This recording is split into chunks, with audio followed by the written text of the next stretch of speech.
One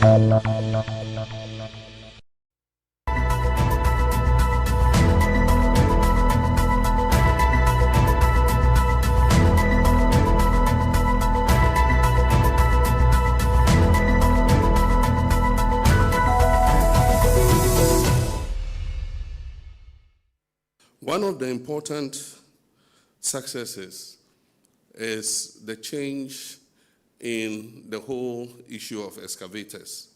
Excavators came in huge quantities, and I remember that at a point under the previous administration, they asked that permits be gotten before excavators are imported. Meanwhile, the law did not say you should get a permit after, but that was what we came to meet. That you bring the excavator, then you go to the Ministry of Transport and ask for a permit. But the law actually says that you must get a permit before you import the excavator. And so now we're enforcing that law. And so you can't bring an excavator in, you can't put it on a ship, and we're telling the shipping agencies, if you bring an excavator for which there's no permit, we shall penalize you, the shipping agency, for carrying that excavator here to Ghana. What are we doing to the kingpins? Because most of those 1,400 who have been arrested are young youth who are looking for something to be able to look after themselves. And we'll prosecute them, we'll imprison them.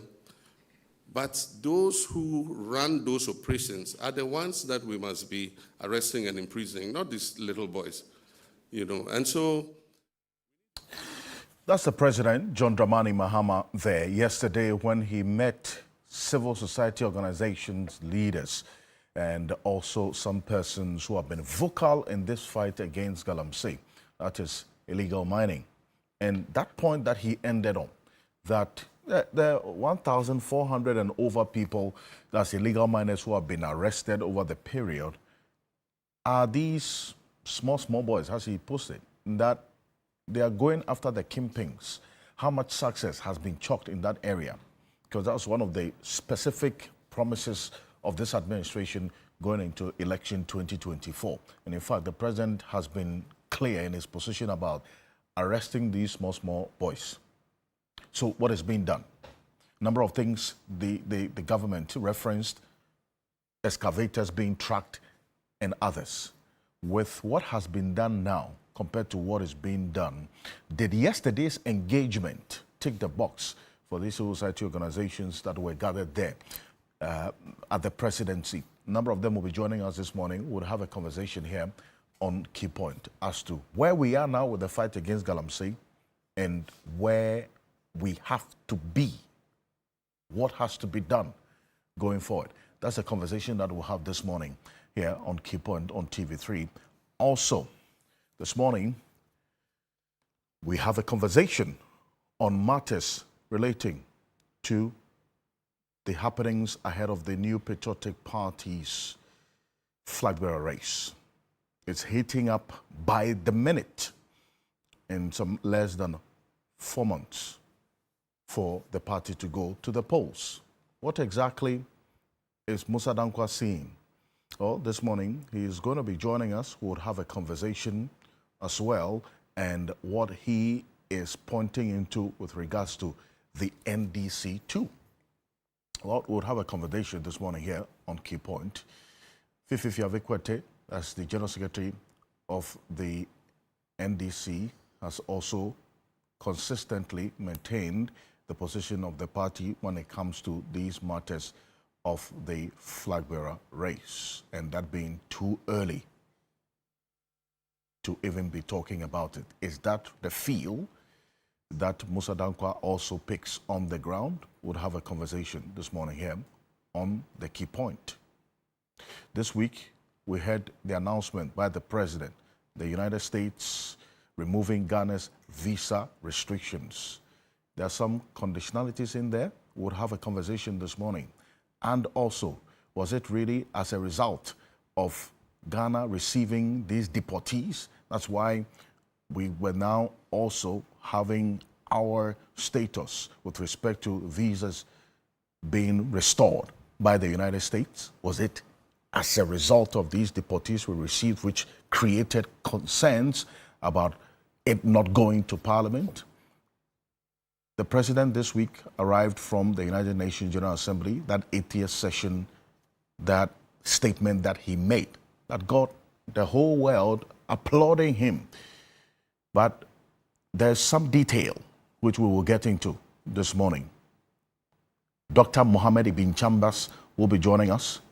The Foreign Affairs Minister Samuel Okudzeto-Ablakwa will be joining us for the second phase of this conversation.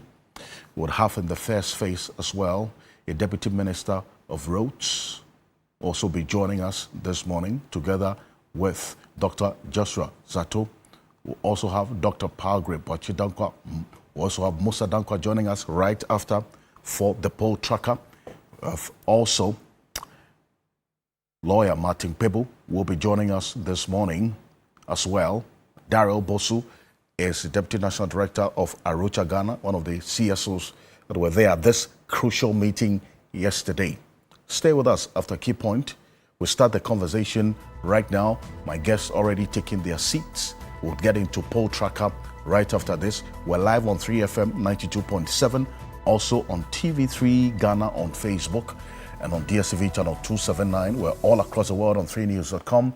Also on the Voice of London radio in the heart of the City of London, and the Voice of London television as well. Stay with us. We'll be back shortly.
Welcome back. This is The Key Point on TV3. We're live on 3FM 92.7, also on TV3 Ghana on Facebook and on DSTV channel 279. We're all across the world on 3news.com. This segment of the program is a data-driven segment where we move the conversation to verifiable data that you can verify, you can follow yourself every step of the way. It's not just about the politics of things, the economy, issues of environment, social matters, everything that concerns you that is hinged on data. This is the segment that we're getting to here on The Key Point, and that is the poll tracker. Everything feeds into matters of the economy, because that's the bread and butter issues, really, that defines even how we vote. This morning, last week, we started a conversation, and flowing from last week, within the week, Musa Dankwa put out a new a poll that tracked from a period what the mindset of the NPP, especially the NPP delegates, are going into this crucial flag bearer elections on January 31, all things being equal. Now, this new poll had some delegates of the NPP polled. Also, you had the general populace, Ghanaians, and then MPP members within the Akan region, Volta, the Northern Bloc, and the swing regions as well. The sample size for this poll is almost 10,000. It's about 9,497. That's the total.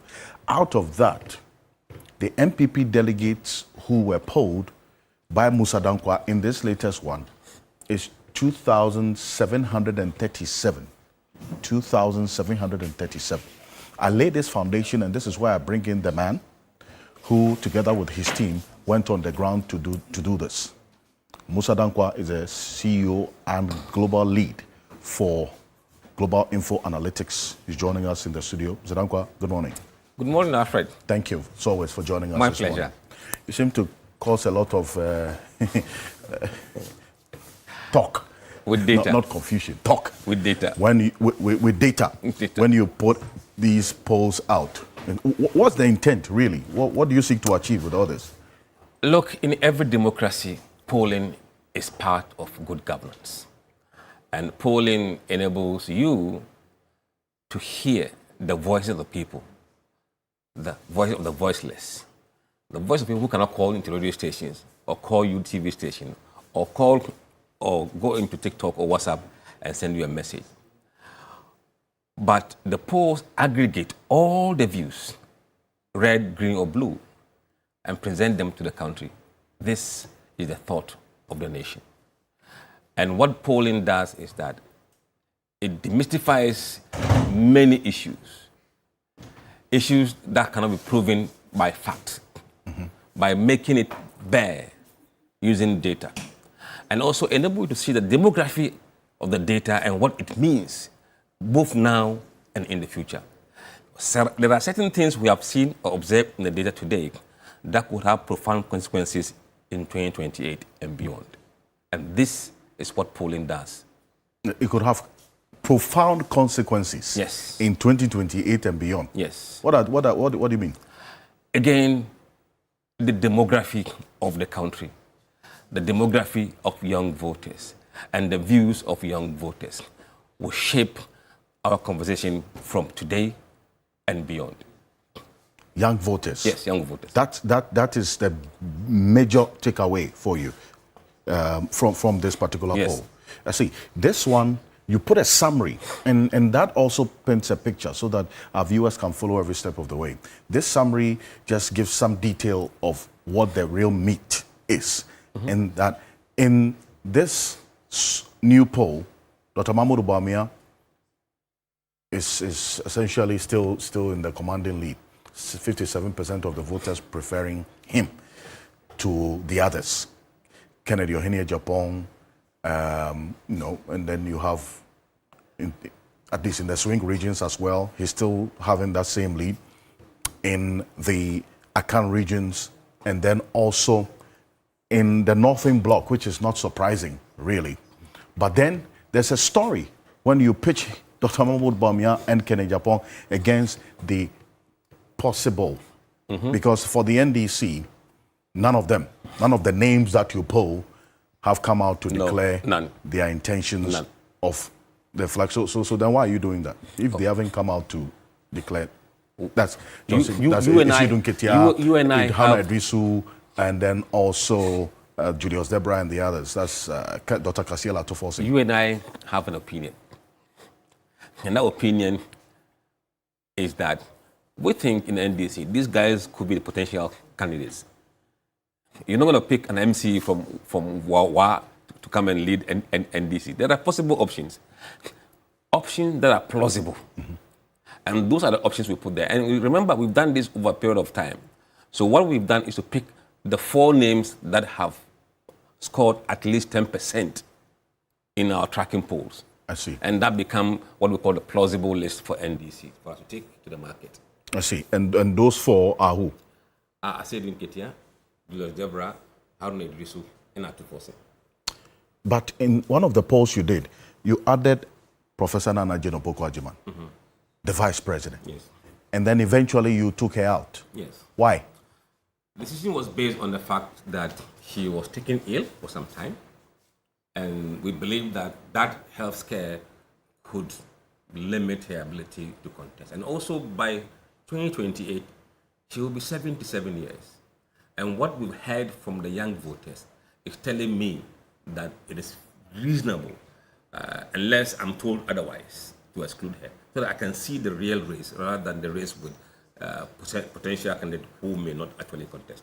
I see, because then that's one of the questions that are being asked of you. Let me run through this picture, then we'll get into the details, because we had to understand why, really, because she hasn't even come out to say whether she will or she will not. That is the current Vice President, Professor Nana Jeno-Poku-Agyeman. So for the many who were also looking at what you were putting out there, why do you take her out when she hasn't even come out to? And she also has her own constituency that helped the NDC win the 2024 elections. You cannot discount her influence, okay, and her impact. So remember, what we did was that in the week before the poll, we put out an announcement that if you know of any candidate that you believe may contend that we don't have in the list we have given you, let us know. And nobody called us. So we gave people opportunity to insert the name, but nobody called to insist that her name is insisted. So we didn't shut the door. The door was open all the way until the poll started. So we gave her team and everybody the chance to put names there. And if you watch the numbers that we had, the list had gone from few to about 9, because we had a backroom discussion with others, or people who think others may contest. So the list grew because of that. So we gave people chances to call us. We didn't have any call from her side. we didn't have anybody calling to put up Professor Nana. In fact, we even said that if you don't think you will go, and your name is there, let us know. We'll take you out. And indeed, we took somebody out. Who? I won't tell you. I see. Right. So then this sample deployment, in fact, there are about 9,500 sample size cut across all 16 regions. And then you also have 83 constituencies that you did face-to-face in. That's the 7,500 persons that you polled across the 83 constituencies out of the 276 constituencies as we have it.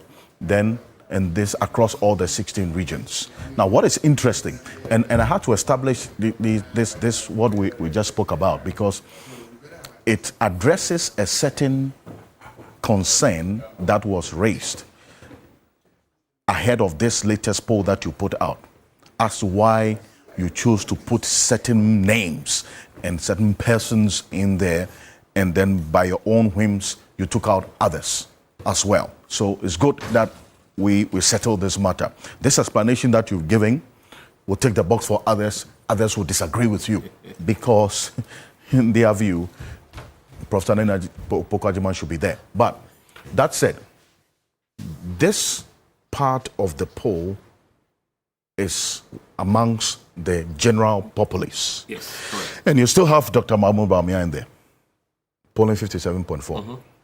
as against kind of Japan, 29.3. What's the story in here? What are we seeing? Look, the story over the last 90 days has not changed significantly for the MPP race.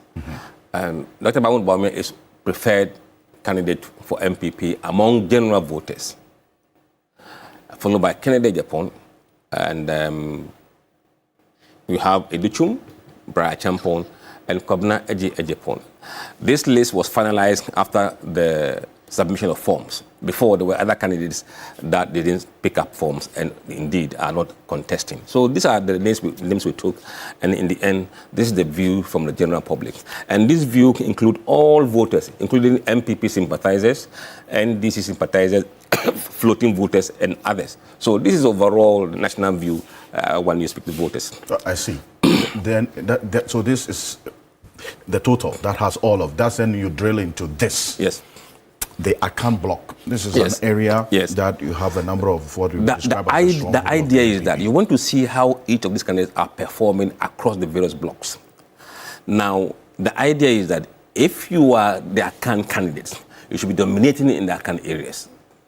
If you are from the north, you should have a backing from your area. So what we saw is that even among the Akan regions, the 8 Akan regions, you have Dr. Bawumia still doing about 50%. I see. Even in the Akan region. Yes, and Canada, Japan doing 34%, slightly higher than national average in the Akan regions, which is expected. Well, that's his closest contender in the Akan area. Yes. But you have other candidates as well who Yes.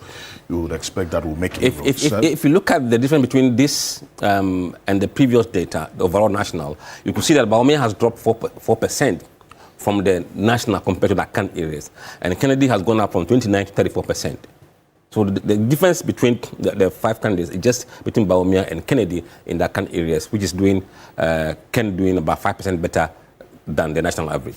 What's the difference between this and the poll that you put out previously in this particular Akan block for the MPP? I think I haven't seen the difference. I haven't gone there to check yet, but I suspect Bawumia may have dropped from the previous polling numbers because he has seen some little drop across the general voters a bit.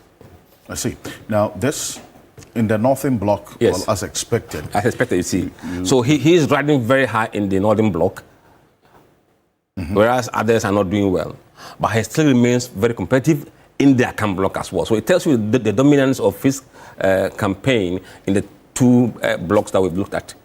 And, well, that also then gives us another picture, isn't it? If you look at what the people you polled said for Japan in the Akan block as against what is happening in the northern block. There's a strong allegiance to the man, Dr. Mahmoud Bawumia. In 2024, in terms of the election outcome, that doesn't reflect this kind of support. That's what his contenders have been referencing, that you know what, this is your area. And you didn't do that well because we put you there to bring us the votes from there. What happened? You know, if you are a northern voter, you always want MPP to present somebody from the north. You also like NDC to present someone from the north. At the end of the day, you get a president from the north. So they want a candidate that in whatever scenario, they could get the presidency from the north. And also, look, the fact that he said, I prefer someone, does not necessarily mean that when it comes to voting, he will vote for that person. Let's draw a line between those two. I prefer him to lead. Would you vote for him? That could be a different story. I see. Then it means that they would express their preference, Yes. but then may not vote for the person. Absolutely. But then does that not also cast a shadow of skepticism No. over your poll? That is why you have to dig down and see how this data is further broken down into party affiliations. Because, look, people are expressing their views, and they have every right to express that view. That view could be sincere, could be cynical, and that's what happens in election anyway. So it's up to you to decide or to understand how to read this data and how to use that data. Well, then look at this. In the voter block. It's quite tighter in the voter block. You can see that Brian Achampon, Kobnaje Ejapon are doing extremely well. In the voter account block, in the voter block. Kennedy 31% there, and Baumann 44%. So you can see that Baumann is being squeezed strongly in the voter block by his opponents. I see. And this is in the voter block. Yes. But then again, you have other persons who you would expect that almost 20% between Brian and Ajay Ejapon. In the voter block. Voter block. What's accounting for this? Did you draw down this data? Because you say if you go down within and you drill the data, the details will tell you a particular If you look at the party affiliation, I think we may come to that point. You can see how the party affiliates are picking their choices. I see. Now, look at this. And this is in the swing regions. The swing regions. I mean, the 2024 election outcome then defeated the entire definition of swing. What we define as swing regions because of the pattern of votes that we saw, or the voting we saw in the Greater Accra, Central and the Western region. But then again, it takes more than just one election cycle. Absolutely, to say that it's changed. To say that this swing region status has changed or cannot hold it. I think Accra will be probably out of swing for some time. I think the swing we may have will remain Central and Western region. Central and Western. Yeah. But then again, in the outcome of 2024 elections, Central region was swept by the NDC. Yeah. Same as Western region. You know, so if you look at the pattern and behavior of those two regions, Accra's behavior has changed because of the demographic changes that happened in the COVID time. And that is permanent. Right? But what we saw in the Central and Western is due to messages of the two campaigns in the last election. I see. Well, my guests are taking their seats right now. Martin Pebo as well has just joined the pack of the others I mentioned earlier will be joining us. So stay with us. We'll get into their thoughts shortly. But this is the big one out of the lot. Yes. This is amongst the NPP delegates. Yes. And you say how many of them? Almost 2,700. 2,700. Yes. Out of the 9,500 persons that you polled. Correct. Are NPP delegates. Yes. Now, in fact, the 9,500 excludes MPP delegates. So if you add the MPP delegates, we're looking at about almost 11 to 12,000 people we sampled. I see. But 2,500 out of the lot. How reflective is it of the mindset, the pattern, and the possible outcome of this crucial election in less than 4 months? Look, if you understand sampling and how sampling works, it's like preparing a soup, right? When the soup is ready, to taste the soup, you don't drink a bowl of it. You take a teaspoon, a small spoon, and then you taste it. The way it tastes with the small spoon, that's how the entire soup tastes. So you draw a sample. The most important thing is that the sample must be drawn randomly. Randomly. And this random calls we place delegate came from over 241 constituencies randomly. Randomly? So we didn't just focus on few constituencies and draw the sample. We called them randomly and we engaged people from 241 constituencies where the MPP delegates are. And that gives me the assurance. And remember, we are saying that our margin of error, that's the most critical thing. I don't remember from the earlier, I think maybe around 1.2 or 2%. Yes. And the confidence level is 99%. So what you should be bothering yourself with is the margin of error of the survey. I see. But then again, these delegates that you polled say that if elections were held today, and the denominator that you put out earlier is also very important, that they will tell you that they're going to go this direction, but on the day of voting, they could change their minds, right? So how reflective is this on this one? Look, we don't just ask these questions and go. There are other questions that we ask them before we even get to this point. We ask them, do you approve, or what's your view about Bawumia? Is it favorable or unfavorable? What about Brian Achampon? What about Kennedy Ejapon? So when they tell you how they view the candidates and you rank them by net favorability, you can see the top rating candidate among them. And then when you ask them who would you vote for, and they say, I am undecided or this and that, you can go back and reference the response he gave you on the favorability and the choice he's making down the line. So we are able to triangulate and find out those who may be lying. And even those who are saying undecided. You see, that's my big takeaway. So, and with all this, you have a huge demographic who say they are undecided. 27%, that's enough to swing, to change a lot of things. Absolutely.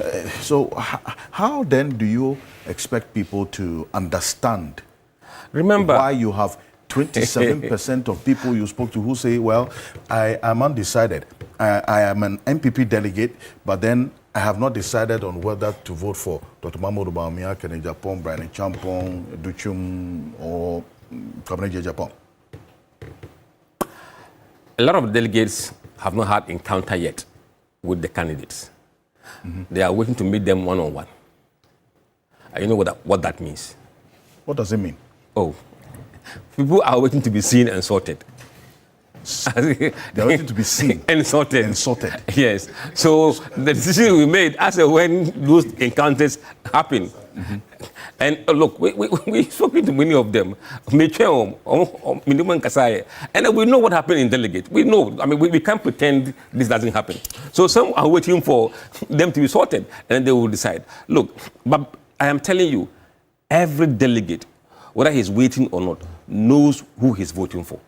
Every delegate knows. I'm telling you, he may rather maybe claim he's undecided because he doesn't know. Sometimes he doesn't know whether you are calling from the DMB camp or you are calling from Kennedy camp. So if they say Kennedy and you are DMB and you know that this guy you won't get him, he won't get his booty. So he will take a safer stand. So people you see making clear declaration are people who have said that they will vote for this person. They're not waiting for anything. I see. But then again, when you call them, you disclose your identity. Yes, you tell them yes, why you are calling them. That you are calling from Global Info, you are doing this and this and that. Right? They may think that Global Info has been hired by DMB to do poll for them. But have you been hired by Dr. No, Mahmoud? No, we haven't been hired by anybody. Dr. Mahmoud hasn't hired you. We haven't been hired by anybody. Okay. Right? So they have that kind of thought. Some of them are waiting. But look, when we do a final poll, and we still have that number as undecided, we will tell you how they will vote. You can tell that? Yes. Okay. Well, I have Dr. Joshua Zato with us in studio. He is a senior lecturer, political science department, University of Ghana. He was nursing the intentions of actually representing the people of Sisala East on the ticket of the MPP at some point. But he's joining us in the studio this morning, and he's been doing some political analysis over the period. It's good to have you. Good morning to you. Good morning, Alfred. Dr. Joshua Zato. Nice to be back. Also joining us for the first time since he became minister. It's actually the case, yes. The Tamale North Member of Parliament, Al-Hassan Suhini Al-Hajj, is a deputy minister in charge of roads and highways. It's good to have you, sir. Always a pleasure. Congratulations. I didn't realize I have been away for that long. You have been. You have been. You have been. But welcome. Thank you so much. To have you. How's the big push going? Let me congratulate our brother Musa Dankwa for the fantastic job that he continues to do. Even though for us in the NDC, we think it is too early. We'll come to that. It's all right. He's an independent poster, and you are an independent media house, so you can continue to do what you do. I'm sure people are enjoying it, but many of us in the NDC are only entertained by it. We are focused on delivering President Mohammed's big push agenda, and we are focused on ensuring that we reset this country. For us, that's our priority. And it's good to hear that. Why do you say it's too early? Really? Yeah, well, I mean, we are entitled to have our focus as a party. And we don't take the mandate that the people of Ghana gave us lightly at all. And so anything that, suggests that we are only here because of the next election, for us is too early. We are here to deliver, to alleviate poverty, to reset our economy, and to improve our infrastructure. That's why we are here for now. And will this not also help to then have the party start thinking and putting measures in place as to how you can address, because this is an undercurrent that is not Alfred, that's what I'm telling you, that yet. For us in the NDC, led by His Excellency John Dramani Mahama, our focus now can't and shouldn't be distracted by anything other than delivering on the mandate that the people have given us. How's the big push going? Oh, by His grace. I mean, you can see that many of our contractors who abandoned site some time ago are back to site. His Excellency the President a couple of weeks ago, cut short for the beginning of the big push. He was in Greater Accra, he was in the Volta region, and he will soon go to the other regions to cut short for the construction of this transformative, road projects. And I am very confident that after 2 years, many of our problems, especially traveling from the north to the south, from the south to the north and to the east and the west, will significantly improve. There was a particular road that Dr. Joshua Zato was concerned about at some point. Dr. Zato, you mentioned it. Now Yeah. Just a quick one. Yes, a quick one. When I was coming here, the main thing that was coming for everybody was that when you come, even offset, they he said mentioned Bulape minister la Lewonbiewia and Lisi minister la Malewonbiewia. There are two things. Bulapo tell him about our roads. Lisu remind him about our roads. And that road is the Hang, Jeffy C, Tumu, Chuchulega road. So minister was listen. Minister was blapan. They said I should tell you about the road. I should remind you. We've seen that some roads are being. He knows that. So I'm just doing what the people said I should do. He knows that road is part of the big push. I know. And it's going to be done. Good. And done I'm just very praying. well I'm just praying. So I just want to remain focused. Wait a minute. By His Excellency John Dramani Mahama and the NDC. But he wants to be part of the credit when it is done. Then he will say, I was on TV lobbying for it. He didn't lobby for it. I have been talking about it. Okay. Let me say I've been on TV talking about it. I've been on TV talking about it. And President Mahama to do that road and it will be done. And I'm praying that she will be done. I'm cheering for the big push. I've said that here a lot of times. I'm hoping, I'm praying that God, let it be done. If you want, don't invite me to the commissioning. I don't mind. But let it be done. Because that road is very important. Especially now. It's been awarded. It's part of the roads that will be done. We've had the awarding. Some you started with some rules. I'm just praying. Please pray and hope that it is done. Okay. So yes. So people who are listening to me, listen, Minister Lane, so I've done my part. But that had nothing to do with the decision. No, of course I have nothing. I'm just a mere university lecturer. What can I do with it? About $1 million road Thank you. All right. Thank you. So at least. But I've done my part. Indeed. You have done your part indeed, and I'm sure the people of Sisala East are watching right now. And we also have Martin Pebu, is private legal practitioner. He is leader of Kumipreko Reloaded demonstration. Anytime I say this, I get a reminder from Professor Emmanuel Jemfi. He says, I want to find out from you when the Kumipreko Reloaded demonstration will come up again. There has to be a reason for it. For now. Yes, absolutely. Absolutely. If the government doesn't set up, we'll go again. We'll go on Kumipreko Reloaded. Yes. By all means. 2.0. 3.0. Yes, if government doesn't set up, we'll do it. You see the one Oliver did. Yes, so it tells you, before the elections, people just thought we were NDC lackeys, just disguising ourselves as independent. I'm sure right now you don't need anybody to tell you that we are truly independent, right? So now, to start, as usual, the rituals. But before then, I've also mentioned my role to Honorable So, yes, Pantan, there is a bridge there. Yes, he knows, he's assured me, so we'll do that. So, yes. Mr. Ocansey, yesterday night, I didn't sleep. Why? You know what, Charlie? We should sit up and see what we can do to help the BNI. They are still abusing people's human rights willy-nilly. It's terrible. It's terrible. You know that the BNI has somebody in custody over this same publication of fake news, etc. For today he was picked up the Friday, so today is the 9th day. Jesus. Yeah, 9th day. Just like this one is worse than the Abronia one. BNI is not independent. It's terrible. BNI. Look, if we don't set up, it will grow into a worse monster. I'm telling you.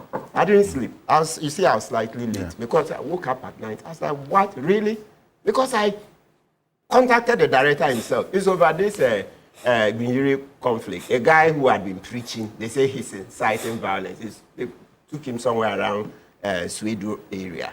You take the person to court. The court is not sitting, that particular court. What the Supreme Court, from our laws, if that court is not sitting, report to the registrar so that they will see how to send the case before another judge. That's it. They didn't do so. Brought him back, and then it's been it. In any event, they even arraigned him on Monday, more than 48 hours.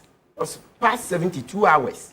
Wow. So BNI, if we don't wake up, and that's the case of Albert Dana, it's terrible.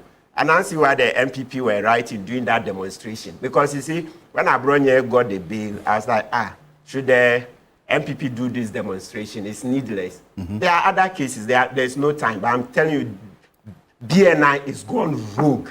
We hope that H. Kwesi Prempeh will take notice. Let's see if it's possible for us to add them to the constitutional amendment, because it's terrible. It's terrible. I didn't sleep. I didn't sleep because you say when your neighbor's beard is on fire, hey, you find water for yours because you don't know when to affect you. Anyway, once again, so we will applaud Domahini, Sofe Kufu Yasantwa, and Gamanche Kentucky Teku through the second for all that they did. They stood up as valiant, very courageous countrymen and women when times were very hard. People didn't want to talk.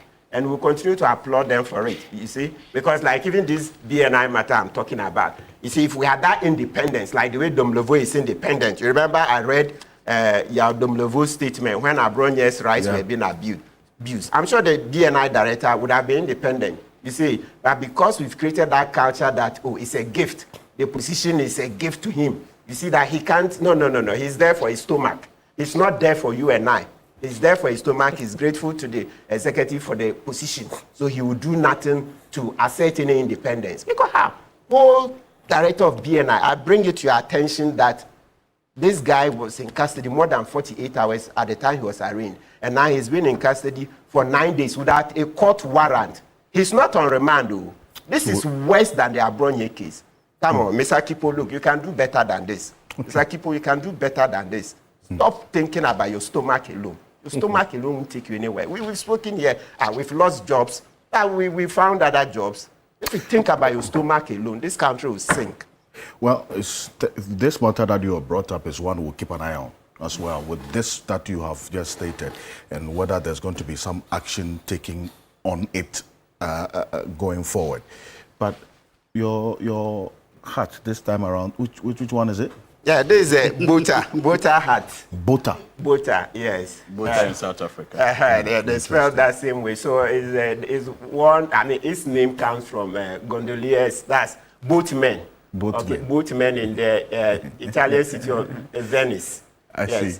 That's where. Well, Azazuri, welcome to the world of. Yes, it's a hat race. Every Saturday he has something for us, awesome. So it's worth also putting it out there. You have been clear, lawyer, on your position on all these persons. That you know what, for you, you're looking into the future. Exactly. It's about youthful front for you and nothing more, nothing less. Even if the person's policy is of some youthful orientation, you say that's not going to cut it for you. Because when you said this, when you made this statement, quite a number of them have been responding that, look, I might be old in age, in quote. I've gone beyond the youthful bracket, but my policies resonate with the youth. So why are you limiting my chances to whether I'm young or not, really, all these persons? Good. Their policies resonate with the youth in their party, that's the MPP. But we all know that it's no brainer that generally between the two political parties, NDC and MPP, they all have around 45% of the population, generally, in terms of consistency. This is the first time that, if you leave out 92, where the MPP was boycotting, this is the first time MPP has had to do 41-point-something%, right? So you're not looking at your base. You should be looking at those of us in the middle, those of us who swing every 48 years. These guys don't appeal. Brian Champon looks like the most youthful. But it was just a few months ago when Brian Champon tried to take our hotels for a song. Brian Champon, after attempting to take our hotels for a song, next to nothing, a cabal, he tried to take our hotels away. I think who is going to vote for you? You know how he's going to loot us? If Kennedy Japan said it, he said they were looting like there's no tomorrow. So Brian Champon is the one who looks very youthful in his face. No, but he doesn't cut it, apart from the violence he was inciting, etc. So all of this crop, look, they won't get anywhere. It's a waste of their time. If they want to make it for 2032, they should look at the likes of Patrick Buama, Patrick Buama, and maybe upon Kruma. But I think Patrick Buama cast it. Look, it's better they rally round somebody who can do 8 years. I told you that in 8 years, Baumia will be about 70. So why are you talking about 8 years when the NPP itself is eyeing 2028? No, they can't win 2028. Why do you make unless this something like what the statement? BNI is currently doing goes on and on, maybe 20, 30 cases. Oh, then that one, if BNI continues on this trajectory for maybe another 10 cases, it's possible I can vote for NPP. Okay, but I'm sure with this, Mr. Kipo will be well warned that he should assert himself and stop abusing human rights. So right? last week you indicated that the only way the NPP will have a chance is when there's extreme misgovernance. Absolutely. By the NDC. Yes. Within the next 3.5 years. When they do it beyond what Akufo-Addo did. That would be the only way Baumia's candidature will be legitimized. Exactly. Because remember that JM himself, he could come back because Akufo-Addo couldn't perform as much as JM. So it was like, me hear that day, somebody wa me, of fraud by, you know, you see, me hear that, so, like Momo, you go back to your ex-girlfriend, if the new one is performing worse, then you're like, hey, Sankofa Yenchi. You see, I'm sure in all the languages, you'll find axioms and proverbs that say that you, look, just eat humble pie. If you get a new boyfriend or new girlfriend and he or she is performing worse than the previous one, then just go back to the previous one and apologize. Plus, if it's the previous one is still, the ex is still available. I see. Yes, so that's the only way Baumia. But considering the way our society is changed, I doubt that this government can perform worse than the MPP. Because you see the president yesterday had to meet the CSO. You see the whole, the conversation will come to that. But it tells you that Ghana is changed. No, if you look at the election results, I'm sure it's not lost on Honorable Suhini, the rest of the NDC, etc. That Ghana is changed. It can't be the Akufo-Addo, Kukwasa, and the Nebukadnezar tone-deaf business. Okay, but you see, Dr. Zato, there's some truth in there, is it not? That even the president, the current president, John Dramani Mahama, did indicate that he considered retiring from politics after 2016. But then there was a call on him because of the performance of the previous administration. There was a call on him to come back, and he considered that call. So Martin Pebu is of the view that, look, the only way, in fact, one of the three major factors that would boost the NPP's chances in 2028 is if there is extreme misgovernance by the NDC beyond what we saw in the last 8 years. Then, well, you know, some people would look at Dr. Mahmoud Bawumia, but beyond that, we should be planning for the next 8 years. Thank you. I like the fact that, and I like how Martin is trying to play God. And he's trying to then determine for the millions and millions of Ghanaian voters what they should do or what not to do. I'm happy. I'm like the fact that you are playing that role, and it's good. And you started with the song, Me Yere Dada. Me, I also want to, I think my small to the Me Dofwa Dada Me. If you look at the Dada Me that is going on, just yesterday or this week, there was a very big Dada Me with cocoa farmers. Remember, cocoa farmers were promised 6,000 cedis per bag of cocoa. And remember that so far, they've just given them less than 500 this whole year. But then you keep dying cocoa farmers like that. And then tell me here, it has to take extreme distance for you to lose power. You keep on doing that. In this country, the history of this country has proved that it has nothing to do. One, you can rule the best, you can and lose power. You can perform very high, better than anybody, and lose power. Two, you can also not perform very well and win power. Power sometimes depends upon one, personalities who lead, and sometimes the economy you are running. I'll give you two scenarios. In 2008, J.A. Kufuor inherited a HIPIC economy. He handed over a middle status economy when he left. J.A. Kufuor, when he was living, was one of the most popular presidents we ever have in this country. But then people lost power. They lost power because that election became about personalities. It became about the person of Professor Mills versus the person of Akufo-Addo. We've seen that. Economy alone and doing well alone is not enough to either give you power or not to give you power. So me, I will not sit down here and say that on less extreme cases that, look, you can run an economy very well, and then something happens. Nobody predict. Did you predict what's the name? COVID would have come. Nobody predicted COVID. Did you predict the consequences of COVID? Nobody did. Events happen. Anyway, by the way, you said that Musa Dankwese, so far, in about 10 months, His Excellency the President has lost about 6 or 7% of his popularity. Imani Ghana has a report that says that the goodwill of the NDC government has been wiped out in 8 months. The goodwill has been wiped out? Yes. Imani Ghana. Imani. Yes. Wait. Hold on. Imani Ghana, yes. Which specific report of Imani are you talking about? There was a report. The entire goodwill. They said the goodwill of the NDC has been has evaporated in the last 8 months. That is the report. Which the Imani report exactly? Imani came up with it. I've said Imani report. You said which report? Imani's report has specific themes. So that's the report on the president approval ratings. They said Imani the goodwill of the government on the president's is approval there. rating? Has Imani come out to say that the goodwill of the government has been evaporated? No. You see, have they said that? Because you are making a statement. So yes, that's I'm not making a statement. I'm referencing a report. Which report specifically? The Imani the come out with a approval report rating. that says that the goodwill of the president has taken a hit. The government has taken a hit. Has evaporated. Has he said that? So Imani has conducted a survey on the president's approval rating, and they say that the approval rating of the John Mahama administration has been wiped out. Imani has conducted a study, and the study says that the goodwill of the government has been wiped out. Have evaporated, and they gave a reason. Yes, and they gave the reasons for that.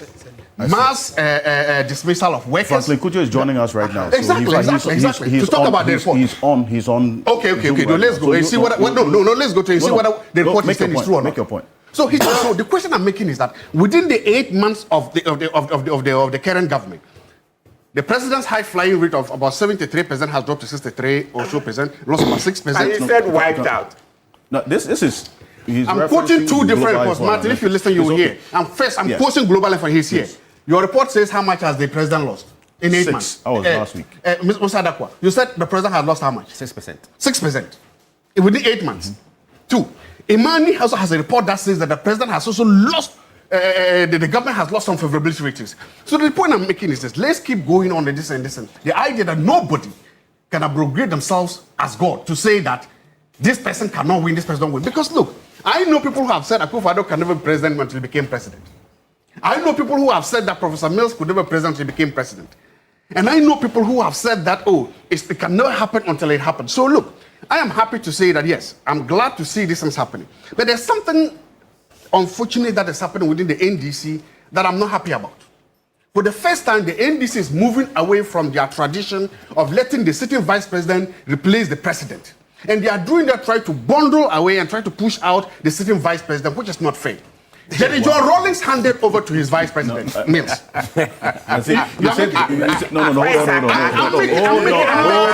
Gentlemen, Can I be allowed to make my point here? Can I be allowed at least to make my point here? Hold on. The NDC has a tradition. The NDC has a tradition of making sure that an incumbent vice president takes over from the sitting president. That is the NDC's tradition. Okay. But if you say... let me develop that point. Yes. And that point was solidified on what became known as the Sword Road Declaration, where Jerry John Rawlings stood up boldly, held the hand of Peter Mills, and said that Mills was going to lead him.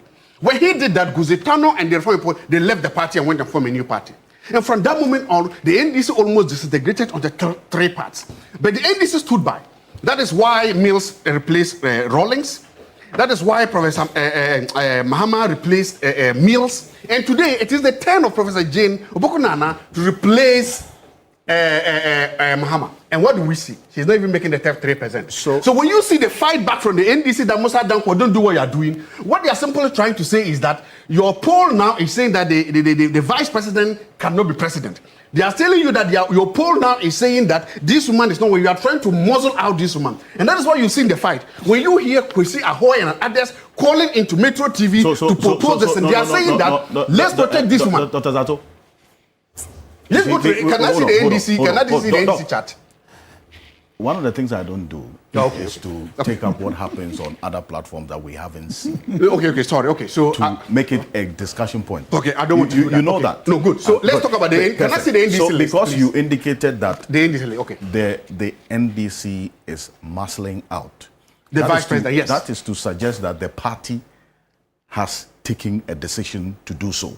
Whether it's by coincidence or it is the fact is that the vice president how can the president have 67% approval ratings, meanwhile the vice president is not even cracking the top 3%? I asked a specific question. Yes. You say the NDC is muscling out the vice president. Yes. Where did they do that? That's how I read the polls. Please, That's can you how put that? you understand Can you the Can you polls. put up the NDC polls? That's how you understand Can the you? polls. Good. So look at this. I want to. Wait, Yes. I want to. wait. That's how you understand that the NDC. I want to tell you the analysis behind the polls. I want to tell you the analysis behind that poll. Yes, that's the headline. I want to tell you the analysis behind I that. think that in understanding this, Alfred, the man who did the poll. Wait, Alfred, if you could just pardon me. You see, it is Saturday morning. I'm going to come to you. It's Saturday morning. And see, when people wake up, I'm going to come to you. on Saturday morning when they don't have to go to work, they want to listen to enlightening and enriching I'm going to come to you. Exactly. Let's do that. I want to do that. Ridiculous. I want to do that. I want to do that. Hold on. So can we look? The person who did this is here. In reading this, is that to say that there was any specific muscling out agenda? You know, I've never been part of any agenda of any group of people in my life. We put out an announcement. Look, we have done several work behind the scene. And in the first poll we conducted, she was first with 25%, then Harun Idrisu and the rest. Then she got into these health challenges. And thereafter, she was taking time to recover. We did a poll quietly and asked people, who would you prefer to lead NDC without her name? And we put someone else. And we said, if it is someone else, mention who. So obviously, if she was on people's mind after that situation, people would have mentioned her name or would have brought her back. So what the list we have is a combination of people who get in touch with us, our own assessment, and our own internal polling data. That shows people were not mentioning her. And we put out an announcement that her name is not there. If you believe any person's name is missing from the this list, please contact us.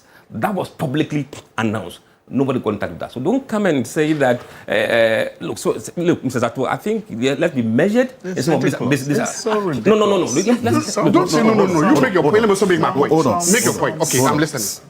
Because you can't tell. No, hold on. Please. The polls are done by us, not by NDC. And not NDC. NDC doesn't own this poll. We are not NDC. How can Get it? it be used to muzzle out? If you like, your African and do a poll with her name It's so in there, that's fine. ridiculous. Some arguments you don't make them. Can I My respond?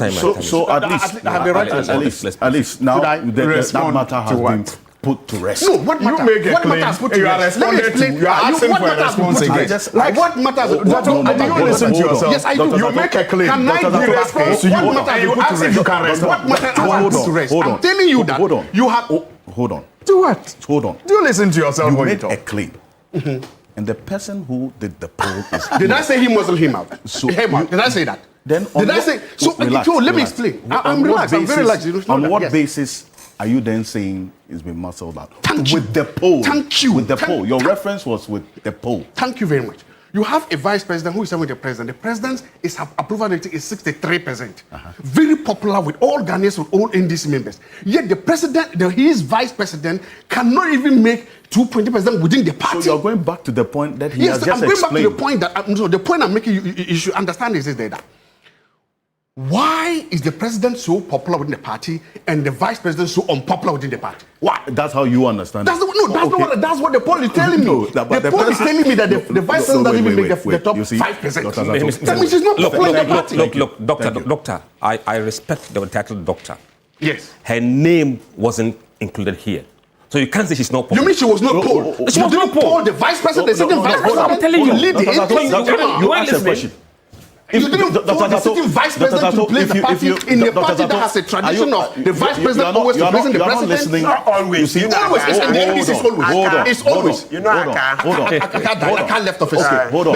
There was no transition. There was no transition. Yes, I'm saying always. That's because Aka was not even a member of the NDC. You made your point. Thank you. Now, let's bring in Hassan Suhuyini on this. You know, I think that in the end, just on this quick one, and then we'll move to what we are seeing on the screen right now. Alfred, you see, like I said earlier, I'll repeat myself. I put myself in the shoes of viewers because there are days that I'm also a viewer. And so when I wake up on Saturday morning, especially when I don't have much to do, I want to listen to discussions that will enrich my knowledge and set me on a good tone to have a beautiful day. But when the discussions veer into realms of ridiculousness, then I begin to wonder, what went sometimes even into the selection of the panel? And I'm not talking about this panel. I'm just saying what I think about when I'm scanning through stations to listen. Look, Alfred, Zato makes a ridiculous, not one, ridiculous claims about NDC muzzling out, a candidate when there's no candidate. In the first place, there's no candidate. In the second place, the NDC is not conducting a poll. In the third place, NDC is not carrying out any campaign or any election. Like I told you, the focus of the NDC at this time is to deliver on the mandate of the people. Musa Dankwa and the info analytics team are independent. And they can choose to run polls on anything in this country. And they have chosen to do so. But no one can begrudge them. We in the NDC are not bothered by that. We are focused on delivering on our campaign promises to the people. And media stations also have independent editorial, decisions. And they can choose to highlight what they want to highlight. So they are highlighting Musa Dankwa's polls. It's up to them. But we are focused on, for example, fighting Galamsey. And you see His Excellency President Mahama yesterday engage with CSOs to ensure that they come on board to understand the processes and the programs that are used to fight Galamsey. That is our focus. The finance minister, only a couple of days ago, together with my minister, the road minister, got a 3 billion Japanese yen to ensure that we expand, the road sector, especially in the Ashanti region, which will complement the big push projects that we are focused on delivering. That is the focus of this government. So people can choose to focus on what they want to focus on. But for us in the NDC, we are focused on delivering on the, promises that we made to the people of Ghana. And Zato talks about a tradition in the NDC, which is a complete lie. A complete lie. Look, the fact that Professor Mills came after Jerry Rawlings, and the fact that John Mahama came after Professor Mills does not make it a tradition. It doesn't. But even if it is a tradition, it is one we'll be proud of. Nobody is forced to succeed his boss. It is a personal decision that people take. And when Vice President Aliu Mahama took that decision, the NPP taught him a bitter lesson. A lesson today that unfortunately, Zato and others are campaigning with in the north. They go to the north and they tell people that it is the time of Bawumia because he's from the north. But they forget that when it was Aliu Mahama's time, Aliu Mahama didn't even make second. He didn't even pass as third. Some of them did not support Aliu Mahama even though they were from the north. And that is the tradition of the NPP. But for us in the NDC, it is an open contest every time there's a race. And if a vice president wishes to succeed a president, he or she and the supporters will say so. But where we are today in NDC, we are focused on delivering the promises that we made to the people of Ghana, resetting the economy of this country, improving on justice delivery, like Martin Kpebu has highlighted, and also ensuring that freedom of speech, especially, is expanded. And perhaps that is why Zato and others can get this platform to express themselves freely without any fear of being, invited or heckled anywhere. But that is the focus of this NDC government, to reset this economy, to reset our democracy, and to reset our country. We are not interested in who succeeds us at this moment. And when he's making references, he should say it well. Kwesi Ahoy never called into any radio station. Kwesi Ahoy never called into any radio station recently that I know of. Then I withdraw that. I withdraw that. Okay, I withdraw that. But then Mr. Ahoy, the party, one of the party founders who called into another radio station yesterday said, to a large extent, the same things that I'm saying on this platform, that the focus of the NDC at this point is not who succeeds President Mahama. It is about who is supporting President Mahama to deliver on the mandate of the people. And you see, that leads us to this next matter about what this poll reflects. This poll reflects, because it is the big takeaway that we're interested in. Musa Dankwa will have to leave us at some point, but it's the big takeaway that we are saying. You made your point, that we're interested in.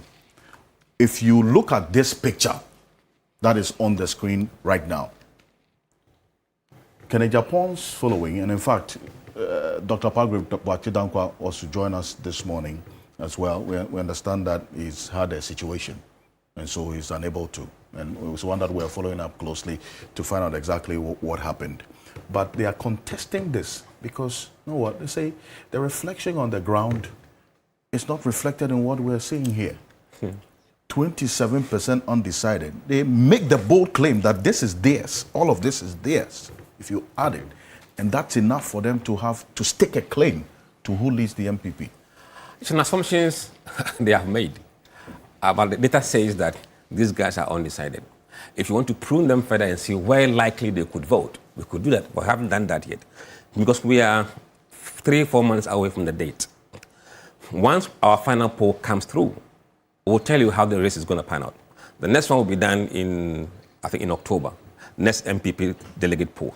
We'll see how the numbers are shifting. As they go around the country, we may see some movement, but certainly there will be a good number who will still be undecided. Typically for MPP, around 20% before the election day. And that would depend on, and the outcome would depend on how far Bawumia is to the finish line. If they are able to drag him below lower 40 or upper 38, then we are in for a big trouble. But for now, where he is, I think he could scrape through. I see. But then there are 118 days to January 31. Yeah. 118 days. A lot can happen within this period. Yes, a lot can happen. But you see, within what could happen, there are certain voters whose votes are locked. They are not available to be taken. You must see how likely those people will shift their numbers. When you are doing polling, you must see those who are vulnerable in terms of who could, their base is not solid. Now, when you do that, you could see who could be highly vulnerable to these changes. So far, I think MPP race is quite steady. Is firm, with a little movement here and there. What we have seen is trading of vote between Kennedy Japan, Brian Achampon, Educhum, and Kobne Japan. They have to go to Baumia's camp to pick numbers from there. At the moment, they are not doing so. Mm-hmm. I see. And there's a trading of votes. Yes. And there hasn't been any loss whatsoever. Yeah, there have been slight loss by Bawumia, but that loss didn't go to any of the opponent. It went to undecided. This area. Yes. You have a lot more people leaving this to this area. Yes, from the data that we compared from this poll to the previous poll. I see that persons who had previously indicated that they were going to, if elections were held then, they were going to vote for Dr. Bawumia, are now moving into the bracket. But 5% have moved into undecided column. What does that tell you, Martin Kpebu? The movement of these persons into this bracket of undecided, and we're moving on, we're not going back to the other issues, says that there are a lot more persons who previously had indicated they were going to, for instance, vote for Dr. Bawumia if elections were held then, are now saying they're undecided. Well, it's positive, it's good, meaning that they are on their way to not voting for him. How is that? Yes, because he said now undecided. People who had previously said, I'll vote for Bawumia. Now they said they are undecided. It means that they are on their way out. Really? They are on their way out. Yes, because it means that they are seeing something else. I hope, Mr. Danko, you cannot rule out my plausible explanation. It's one of them. Previously, you say elections held today, I'll vote for Baumia. Then today, that's so as we were asked a month ago. And then today, you say, no, I'm undecided. I mean, one of the most irresistible conclusions is that such a person is probably seeing something better today. Okay? So he's having a rethink, which is positive. It's positive, extremely. Let Mr. Danko corroborate or, disagree. As to whether it's positive or negative. You can't rule it out. It's one of the possible. I think he's right. You can't rule it out. Yes. And some of them too, the environmental factors in terms of seeing the candidate and getting sorted also plays a role. If he tells you that, oh, I have decided, and then from the other side, it means I won't give you anything. So he will probably take a safer bet. I'm undecided, so he can take from both sides. So once he's done that, then he can decide. Okay, democracy and our democracy. Yeah. Okay. So and those things are real. Those things are real. I see. But for quick one, Dr. Zato, at some point you indicated that to the extent that Dr. Mahmoud Bawumia, in terms of how many times he's been on the ticket of the NPP, it plays out to his popularity from 2008 till 2024, and still yearning to do so. And so for you, compared to, if you put him side by side to John Mahama, he's the next most popular person. But you have some persons within this camp saying that it's not so much about the popularity. The viability of the candidate as well is one that you have to look at. If you look at the popularity and the viability, is this working for Dr. Mahmoud Bawumia? Thank you very much. You made a point, and I want to do something. I did indicate that it was no, it was Mr. Ataho. I just want to correct it. That so I think he's corrected. You've corrected. Secondly, Mr. Danko says something which is right. You have the right to do your poll, but you don't have the right to tell us how to read that poll. Okay. It is strange that in a party that has tradition, you are polling people that are polling the incumbent vice president. I specifically asked the question. In this particular case, yes. Look, I've said it. If apart from His Excellency President John Dramani Mahama, the next most experienced, most viable, most marketable politician in this country today is Excellency Dr. Mahmoud Bawumia. He has demonstrated that he has the knowledge, he has the exposure, he has the experience to lead this country. And he has demonstrated that Ghana will be in very safe hands if Ghana was handed over to him at the end of this. He has demonstrated that. No other person in the NDC, apart from President Mahama, comes anywhere close to Dr. Bawumia's exposure, his experience, his knowledge of running, one, for national office, and two, working in the executive arm of government. He has done both. If you compare to the others, the NDC will come out with rookie. I've said that. Whoever the NDC brings up to run against Bawumia will be a rookie. And by the way rookie means that will be the first time that person is running for office. That's what I mean. Rookie defines as the first time the person is running as president. No other person in the NDC, apart from Cyril Norman, has that experience. Dr. Bawumia has run as vice president for 2 times. He has run and has been on the losing side for 2 times, on the winning side for 2 times, and then as presidential candidate, he has lost for 1. That experience, that exposure, that knowledge, there's nobody in the NDC that has it and can equal him. So if you look at the bench that the NDC had, it's a lightweight bench compared to Dr. Bawumia. You say he's been on the winning side for 2 times, yes, and the losing side. 2 times. As vice president. And then when he himself ran once, he lost. Well, as a running mate, he's been on the losing side more than twice. Mm-hmm. After 2012 and 2008, I'm just saying to you that because you indicated that he's been on the losing side twice. He's been on the losing side twice. But factually, he's been more than twice as vice president. As vice president and winning twice. So what is more? No. So. But he lost once as a presidential candidate. Exactly, not as vice president. So my statistics are correct. I specifically stated the running mate position because you said that he's been to that particular elections. Yes. On the losing side. He has now faced Ghanaians 5 times. Lost twice as vice presidential candidate, won twice as vice presidential candidate, and lost once as presidential candidate. That's expertise, that's knowledge, that's visibility. So this. Total rejection. So now, what is now? Wait. Total rejection. Rejected goods. We are not going for any rejected goods. I want to say. I'll come. Thank you. You see, based on the outcome of the 2024 elections, would you say the popularity as against the viability of his candidature, he will still be a viable option or alternative. Based on everything you have just said, I can say without any equivocation that the next president of the Republic of Ghana will be His Excellency Dr. Mahmoud Bawumia. That is also because he has I've just told you, if he's coming, it's like Mike Tyson coming out against Bukom Bank. And yet he was just accusing Martin of playing God. I'm also telling you this. And the NDC is now, he made something. When Aliu Muhammad did not win the NDC, you know what happened? NDC went out and said that in their party, they have a tradition of elected vice presidential candidates. So you had indicated that Martin Kpebu was almost playing God. I think this emphatic statement. I'm telling you about I'm playing statistic. I'm playing statistic. Which you contest. Yes, I see. I'm playing statistic. It's interesting you make this point numbers. because Musa Dankwa pitched the candidate or the person that he polled. Yes. In the NDC. Yes. To Dr. Mahmoud Bawumia. And look at this. Yes. This is what was one of the things in your poll. That if Dr. Mahmoud Bawumia should, that is, for the purpose of this poll, because none of the NDC candidates have come out to state their intentions, should you put them head to head to Esiedu Nketia, Johnson Esiedu Nketia, if elections were held today, the people you polled say 50% of them say they would, as against 45% of Dr. Mahmoud Bawumia. Even though Dr. Zato says all of them are what? He says rookies. Yes.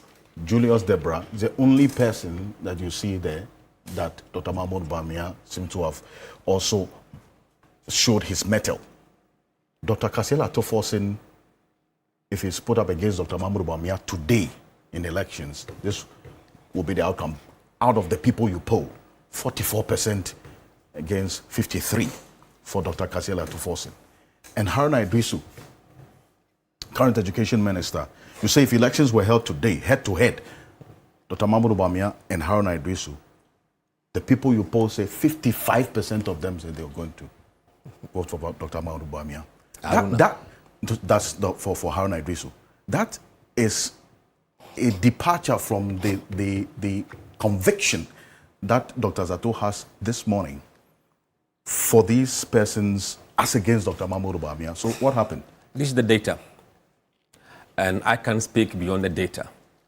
And it shows that Bawumia will lose against the three except against Julius Debra.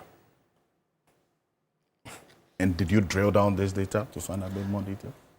We have drilled down to various demographic levels, and I haven't got that figure now. We know which regions they are all winning and by how much per the data. We know which demography, which age groups, we know by gender, by education. So that detail is there. We haven't put them out for a number of reasons. I see.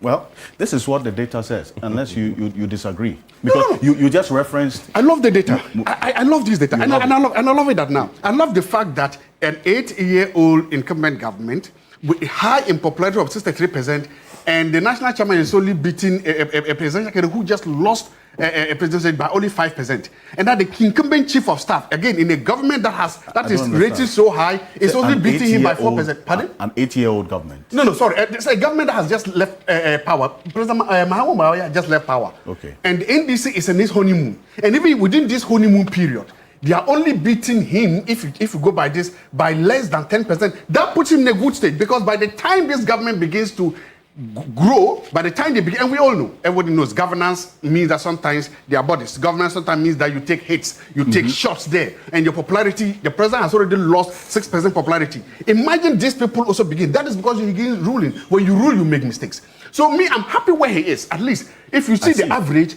he's sitting on at least an average of 45. That is where he wants to be. Well, Musa Dankwa is going to have to live about. That's where he wants to be, and that's a good position for him. I'm really happy where he is now, and I'm happy that he's not living. It's like a marathon.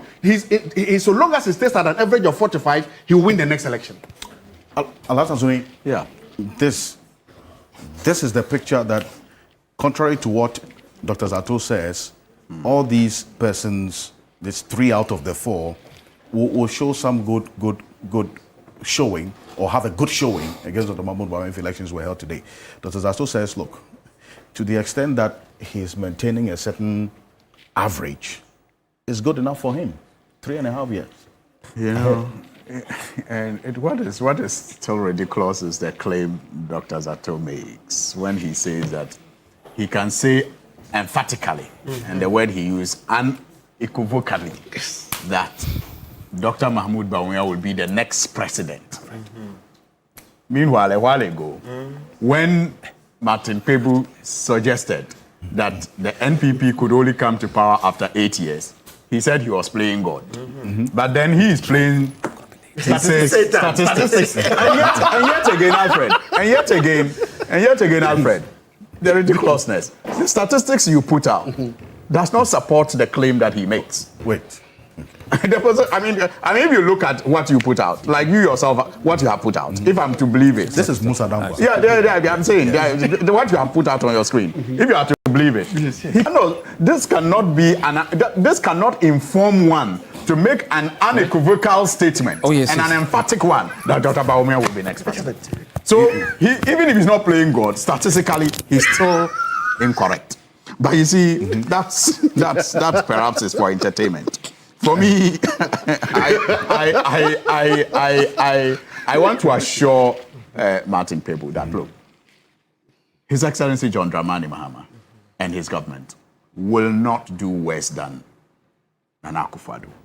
It will be a disaster if any government today or in the future ever does worse than Nana Akufo-Addo. Because the bar under Nana Akufo-Addo was too low. In fact, sometimes I don't even feel comfortable measuring our successes and our performance with Nana Akufo-Addo's regime. Exactly. Because, trust me, many of us in the NDC do not want to compare our successes with that government. It's, if we could erase it in our history, perhaps we should be doing so. So, as for the NPP, currently, any fair-minded observer will tell you that the party is dead. How would you say such a thing? They need to resuscitate the party. They need to reorganize the party, which they are not doing, unfortunately, because they say they want to roof a building that doesn't have a strong foundation. And so they are just wasting roofing sheets. But who am I to advise them? I'm only perhaps concerned because I'm a consummate Democrat. And I will want to have an opposition that can keep my government on its toes. That's the only reason why I'm concerned. Otherwise, I should be singing, praises to God that they are engaged in an exercise that will not resuscitate their party, that will not make it stronger. I mean, any fair-minded party person, even MPP party person, will admit that their party is dead, is in crisis. I mean, if you have the general secretary referring regional secretaries to disciplinary committee, I mean, it should just tell you, you'd have a chairman that is nowhere to be found. And the family of the chairman even writing strong letters to the party when it is suggested that he is going to check. I mean, these are telling moments. And look, again, look at the people who have come out. As for the MPP, we can discuss their succession because they have come out and declared their intentions to run, to be flag bearers. Look at the people who have come out. And please, Alfred, we've been around for a while. We have covered NPP politics before when we were practicing journalism. Thank you. And you look at the people who are currently leading the NPP today. And you ask yourself, how did the NPP get here? Are these the materials that they really have in the party? How did they get here? You never say. I mean, regional chairmen speak, and you want to go under the table. Not because of even the grammar they use, but even the logic that they espouse. I mean, and you want to go under the table. Regional chairman, I didn't say chairman. Chairman. We have the men. Chairman. From the north to the Bono area to wherever. Even national chairman speak and you want to go under the table. Regional, I mean, their secretary speak and you want, their flag bearers speak and you are, wow. Is that Is that what the MPP has become? But you see, so if they do not want to, reorganize their party and they want to continue deceiving themselves that all is well, we can only wish them well. But for us in the NDC, Alfred, as things stand now, I repeat, we are focused on delivering the scholarships that the Student Loan Trust, the Scholarship Secretariat, is currently rolling out for both local students and international students. We are focused on making sure that students enjoy their stress-free when it comes to payment of fees. That is championed by the Student Loan Trust Fund, and it is being rolled out, and students are enjoying it. We are focused on making it better and improving upon what we have achieved now. We are focused on ensuring that Get Fund also support with the scholarship that they are rolling out for both local and international students. We are focused on ensuring that the entrepreneurship training that is currently ongoing, led by the Jumawura program, leads to empowerment of our youth in this country. We are focused on ensuring that the Youth Enterprise Agency, led by Malik Basintali, continue to roll out the models that are putting our youthful population into productive life. We are focused on ensuring that we bring down inflation further. For the first time, we have hit single digit for the first time in a very long time. From, remember, about 54% of inflation. Today, we are talking about a single digit inflation. And guess what is driving it? Food inflation has come down drastically. And that tells you that food prices on our market are getting better. Even if they go up, they are going up at a significantly lower rate. And the Agric Ministry is ensuring that there's bumper harvest of many of our cereals and grains, improving on our food sustainability as a country. We are focused on fighting galamsey, and His Excellency the President is inviting all to come on board and ensure that we succeed against this canker. That is the focus of His Excellency President Mohammed's government. That is the focus of the NDC. And at the right time, when the party is convinced that it has delivered enough to the admiration of the people of Ghana, we will decide on who to present to the people of Ghana for a new mandate. On the matter of Galamsey, that's going to be our next conversation right now. And Darrell Boss is going to be joining us. He was at that meeting yesterday with the president and together with Franklin Kujo as well. But there are quite a number of your messages, which we'll get into. Musa Dankwa, the global lead for Global Info Analytics. This one from lawyer Eduji Tamaklo says, good morning, Alfred, and to your esteemed panelists. I became worried listening to my senior Kwebu. I know Kipo, the Director General of the National Intelligence Bureau, a consummate investigator with over 30 years' experience. I reached out to him personally for the reasons for the detention. The gentleman in question was arrested on Friday, the 26th of September, for inciting the Gonjas and the Brefo people, leading to the death of about 31 people. We presented him before the court on Monday, 29th September, at the Accra Circuit Court 2, but the judge was on leave, and we were sent to Circuit Court 3.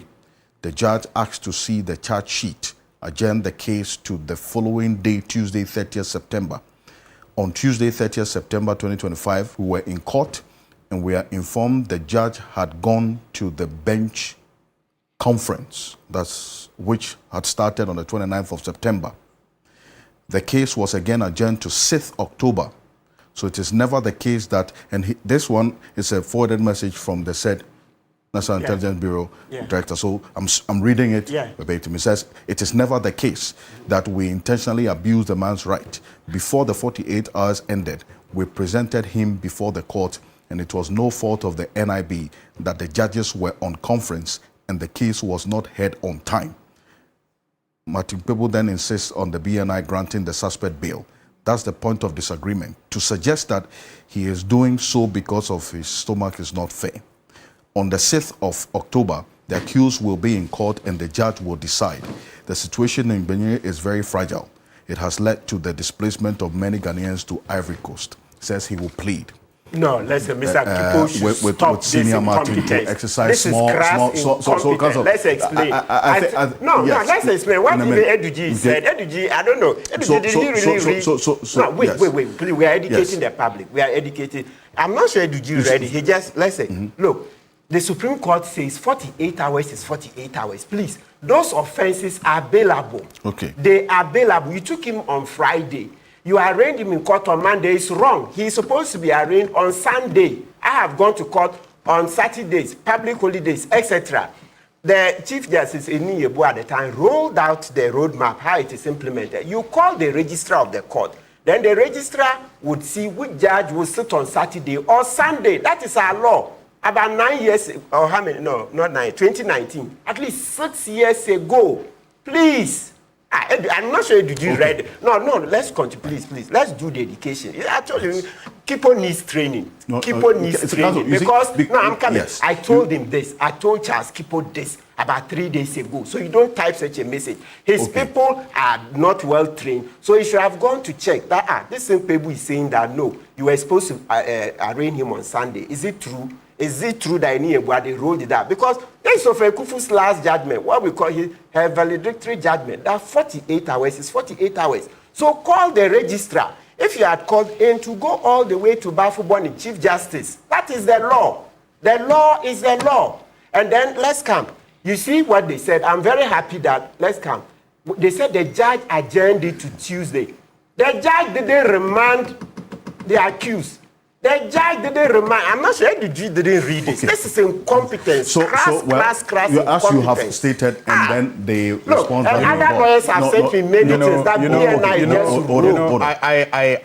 Alfred, all I have to say is that we don't have to discuss this only as a legal matter. I do know the trouble that my colleague, the Member of Parliament for Solar Tuna Kalba, is currently going through as a result of the conflict in the Gbegiri area. So we have to look at this in the context of the conflict and the threat that is involved, and also in the context of how our judiciary works. Because when I also, checked around, just as you made the point, I noticed that the claim that is made, and I can't say if it is correct, is that they actually took the suspect to court the first time, but the judge was not around. Yeah. They went the second time, the judge is still not around.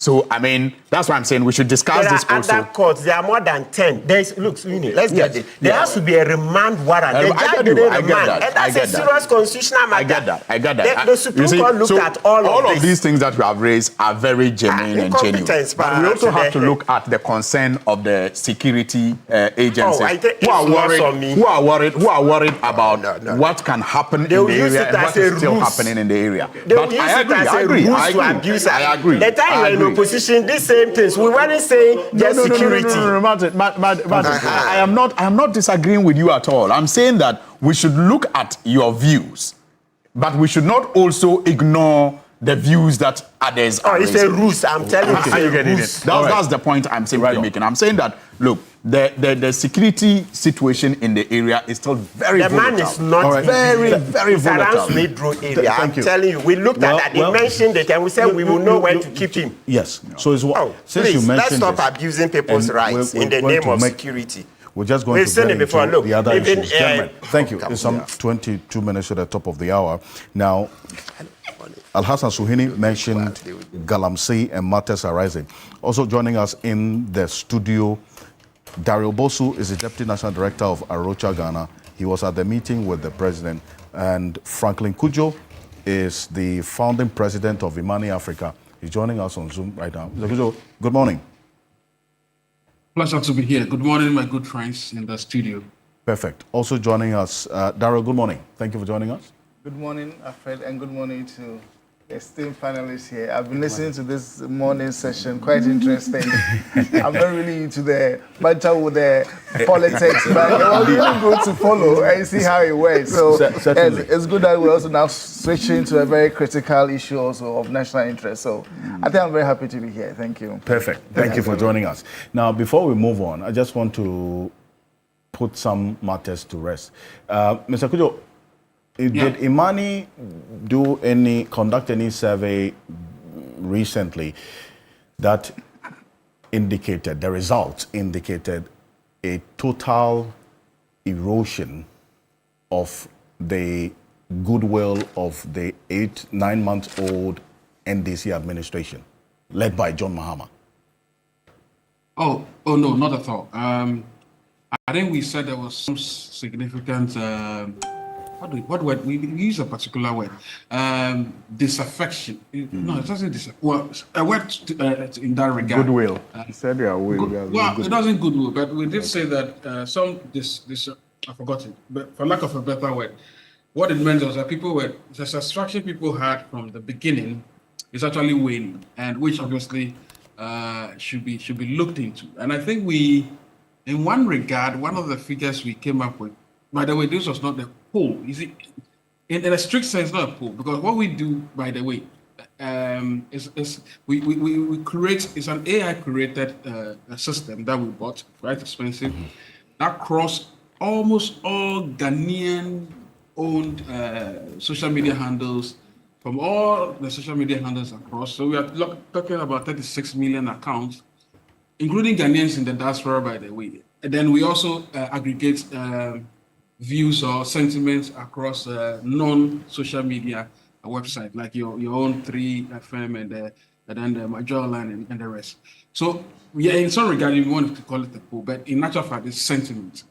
The reason why I'm saying this is because what we found out was that there was some general reduction in the affection for the NDC party, and I think we put that down to a number of factors like the unemployment issues, the issues around some people who were sacked from work and they are still not able to find work, and even Galamsey, right? I mean, Galamsey also played a role in that particular sentiment analysis. I see. Plus, generally there are a few other things, but it wasn't significant at all. I think they had lost probably close to a third of the should I call it of the goodwill. That's what we found. So, and you say it wasn't significant because the exact statement, and the reason why I bring you in, the exact statement by Dr. Zato is that you had conducted a poll, and the outcome of the survey was that this administration in the last 8 months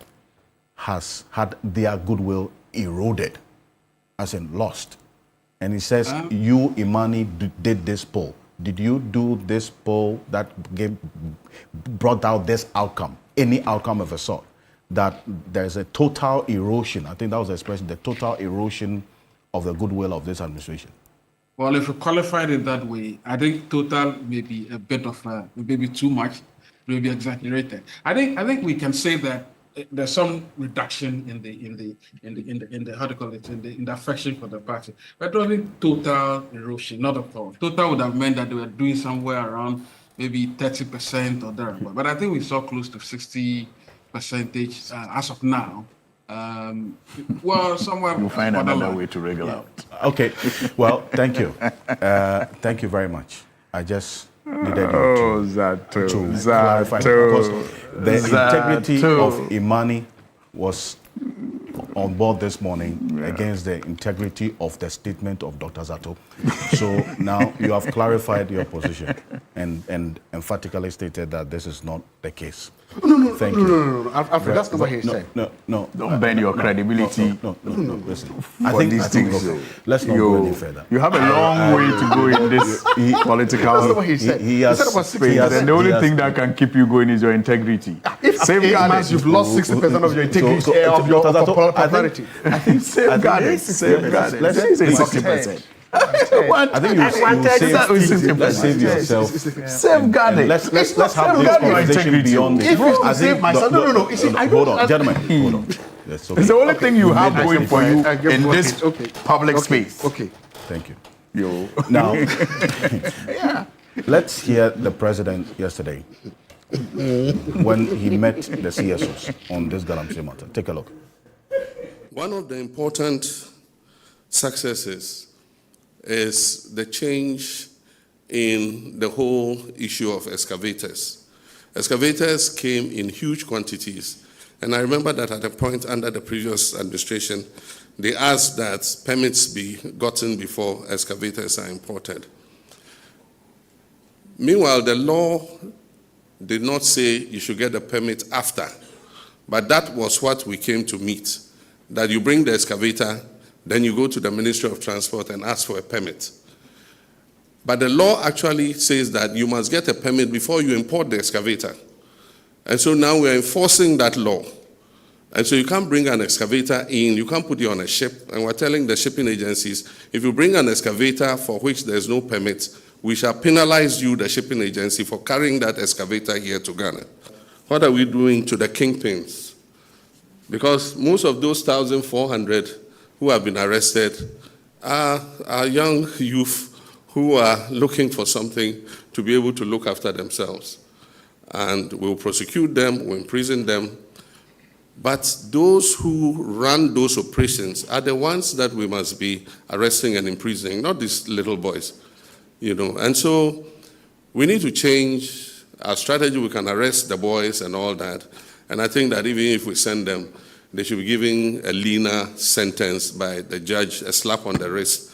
But those who must be given, there's no slap on the wrist. What's the least sentence? That's the president there. Darrell, you are at this meeting. Did this meeting tick the box for you, the expectation that you went into this meeting with, or it's another round table, or it's a talk shop conversation with very little conviction that something different and far-reaching was going to be done in the fight against Galamsey? Alfred, so yes, I'm very happy that we're coming back to this topic and this issue. As you all know, we've been dealing with Galamsey for a long time. I would say, in this very current state of we seeing it as a crisis, it's almost a decade. And if you look at this convening, let me just try to respond to you directly. We actually went in not expecting much. I must be frank with you. You realize that we deliberately refused to even communicate. There were a lot of calls from media asking, what are your expectations? We said, look, we are going in with an open mind because we don't know what the president is going to say. And with that also, we weren't really keen on getting any real pronouncement from this particular. But I think what really happened, let's be frank, was that this serves the opportunity for the president to update the state, everybody, citizens, on where we are now. The state of Galamsey, the fight against Galamsey, the actions and efforts they are putting in place, and whether we are getting results or not. But I think also that if you look at the way the whole meeting was done, I felt it was as if the president was meeting with the media. But this was, you were going to meet CSOs. CSOs are not people who will take the information and just ask you one or two questions, and then you say, okay, we are done with the meeting. It was almost like a 3-hour meeting, the way it panned out. And so I thought that, wait, we could have had more time to engage, but we saw that it was almost like the way the president meets the media. So you are invited, a lot of the sector ministers debrief on issues, on work they are doing, and then you ask, I think questions were about 10 or maybe 11 questions were asked by our own colleagues and all of that, and that was it. And then it was followed by the president's briefing. After that, no further comments, nothing, and then we're gone. And that's why I'm saying that it was more of a briefing, giving us information on what was happening across the fight against Galamsey, but not really an opportunity to engage the president and say, look, yes, you've made this point, but this is also some of the issues we've seen on the ground that will really mean that we need to relook at these strategies. And so for me, I think that, yes, we were all there, a lot of us were there, but we didn't get opportunity to really ask the very teething questions that we really wanted. And also for a lot of the questions that were asked, we didn't see responses that really address the issues. And I say this because, look, I think most people, when it comes to this discussion, were looking forward to the president making some pronouncement on the call for the state of emergency. And I must indicate here that we as a coalition and also civil society have significantly moved on, particularly when the president met the media and said that, look, as a country, we are not there yet. So we were not going there expecting him to make any new pronouncement regarding the state of emergency. But I think what we also needed to hear from the president at this crucial meeting was that, look, you are saying that we are not there yet. Citizens therefore needed to be given some clear benchmarks and milestones that you think as a president will trigger. But I think the best we got was the fact that, look, I need to get some feedback from the National Security Council before I can be able to speak to this matter. Yeah. That did not respond to us. And I must say that I have quite a tall list of quite a lot of issues that I know that the president, the session or the meeting really brought out. And as we speak to these issues and we go ahead, I will want to lay them out as we go, because they talked about, we're working on 5-point areas that they were focusing on. Talk about stakeholder engagement, regulatory reforms, law enforcement, livelihood and sustainability. Yeah. And these are some of the issues that the president or the discussion touched upon. A lot of the briefing we received was all on these areas. But I think one thing I must say about this meeting with the president, he did acknowledge some mistakes. And that for me was a good side of the president in admitting that the early strategy of just pushing out or rolling out the military to go to the sites and try to clamor out these illegal miners did not go as planned. And that is why they had to re-strategize and come to now what I see as the government's main trump card. That's the NIMOS unit, which has been set up to really ensure that they go on the ground with boots, with men and women with boots on the ground to ensure that they deal with this canker. So I think it's for me a good side of it. But largely, there were too many promises. Too many promises. Too many promises, because these were also promises we had before the government took office. And in the early months, I'll say, couple of months when they were in office also, they reiterated these promises. And still, these promises are still on the table. We have not seen them being addressed, and these promises are still yet to be, I would say, addressed. So for me, there are still too many promises. Some of them are very good. We are certain about it. But it's about time we see the president of the land really live up to these promises and commit to them and really deal with them. They are very fundamental to we achieving very good results and outcomes in the fight against galamsey.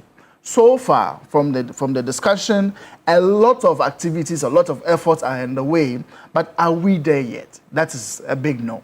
So I think we really need to look at that aspect of it. And even though many have said, the president has had just 9 months, are we not expecting too much? But the truth is, coming from the crisis that we are faced with, and knowing that this government has all the power, and even within their own caucus, they agree that, look, the way this issue is, if we had the power, if we had all the authority, we would solve it in a few weeks and all of that. We should have seen more of these things being done. And that is why we think that a lot more could have been done within this 9 months. That has not been done. And going forward, I think that the promises are many. We need to see them being addressed as we move along. That is the only way we are going to win the fight against galamsey. I see. And you talk about the period that this administration has been in office. I think that was one of the references. The president did indicate that they know, or this administration knows, that this is a fight that will not or cannot be won within this first 8 to 9 months. Is it a point you contest, or you think that a lot more this fight could have been won within this period, the last 8 to 9 months? No, I think we agree that it is not a fight that you are going to be able to wake up one day and then just shoot a bullet and you deal with it. It's something that must be progressive. But we are looking at how progressive it's been within the period, the 9 months that we were talking about. Look, if you compare the fight against galamsey to how quickly the government was able to roll out things like the gold board and all of that, I expected several regulatory reforms and general galamsey, which was also going to deal with a lot of the impunity on the ground, should have been done by now. We had issues with LI 2462. and then even the review of Act 703 and all of that. We're talking about excavators being restricted in terms of imports and all of that. We are talking about tagging, licensing of excavators. All of these things could have been done by now and concluded and already operational. It's 9 months. Gold Board is actively in place, already raking in a lot of, I'll say, revenue for the country, and even giving money for people to be arrested for, being involved or escaping arrest and all of that. But we are still struggling with some of these fundamental regulatory reforms that are critical to ensuring that the fight against galamsey is on a good track to being addressed. So for me, this is where we have a problem with. 9 months is quite a long time to have seen that some of these regulatory reforms are in place. And now let me also mention this. The government's drum card, like I said, for this fight against galamsey, you can clearly see is going to rely a lot on the work of NIMOS in the coming months. Yeah. But even with you NIMOS... You see them on the screen right now, going to this galamsey site, burning some of their equipment and so on. Exactly. Even with NIMOS, Alfred, they don't have the resources to deploy. Last week, the Honorable Minister for Lands and Natural Resources declared that our forest reserves and rivers are security zones. But Alfred, NIMOS is not even deployed to these security zones. So what is really the implication of you announcing that areas are security zones, but there's no security in place? So these are, for me, the keys. Are we really ready, as we say, to really fight this canker? And that is where the problem is. And you say you don't see the readiness? If you look at other sectors of the economy and how the government has been very proactive and all of that, the critical aspect of the fight against galamsey and the readiness measures that we should have seen by now, I think we are still talking about. And that's why I said a lot of good promises. But we are not seeing them being fulfilled. And this is where it makes us really uncomfortable and really also kind of start getting frustrated by the way the government claims that they are really committed to addressing the fight against galamsey. Well, there's one issue that Lamati people came up in a different form, but it's still in connection to the 48-hour rule that you've been passionately and consistent about.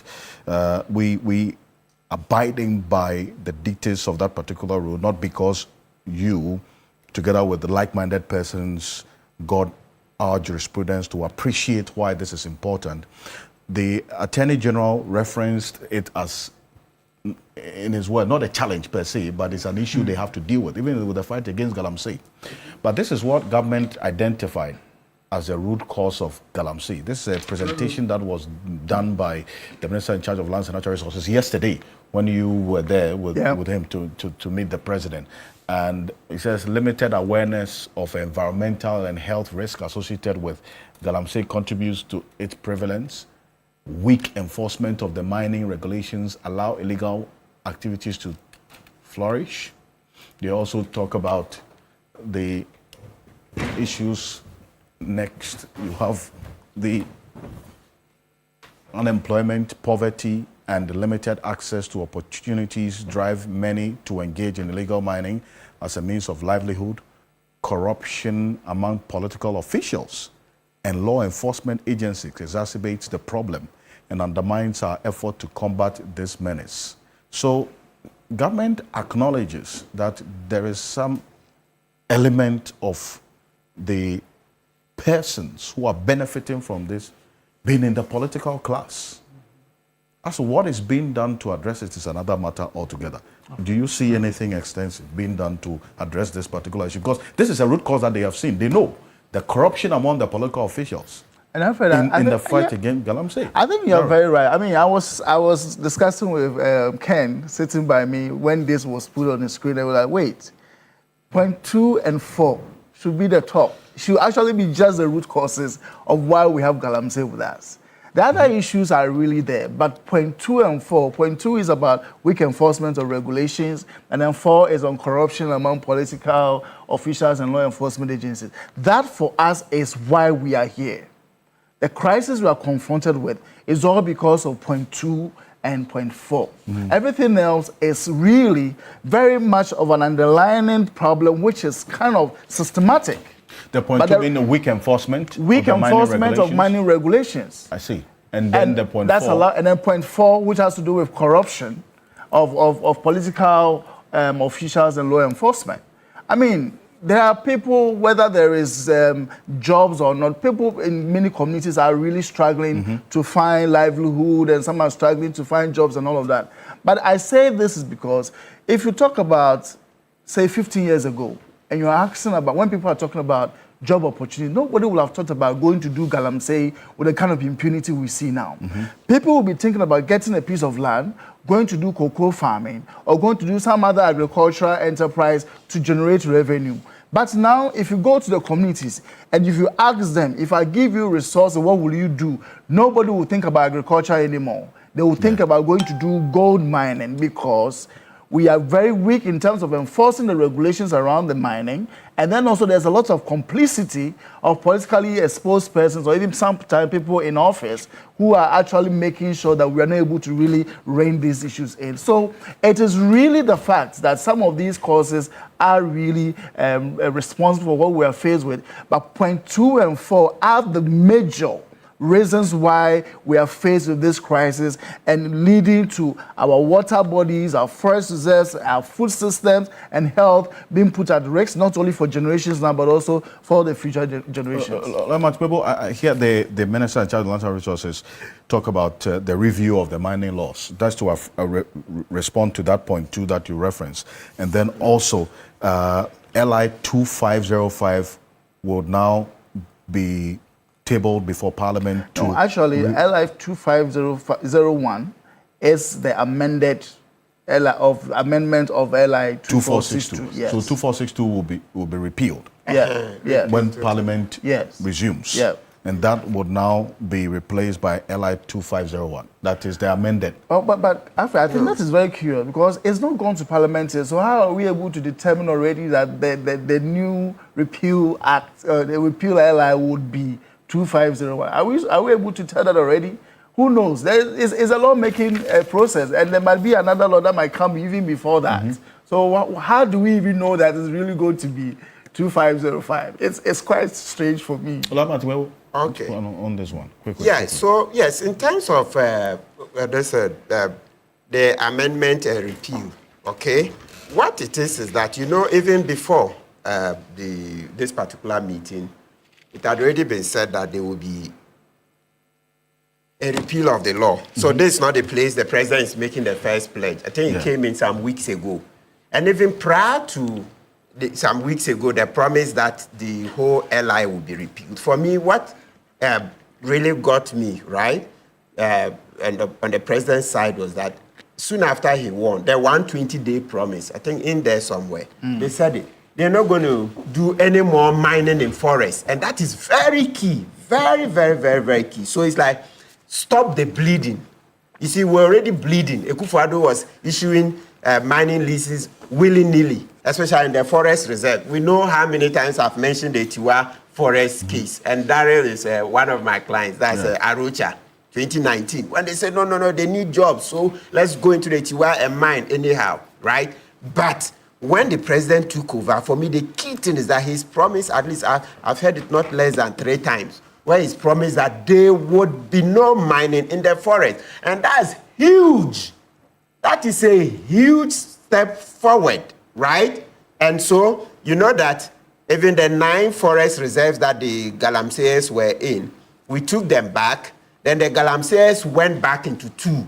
Then we went in back and flashed them, right? So my point is that, and now we have permanent security forces stationed there. And I always like to invoke Article 210 to say that it's the police duty, because Article 210 says that soldiers are for external aggression and other developmental needs. And if you go to 200, it says the police is to maintain law and order, right?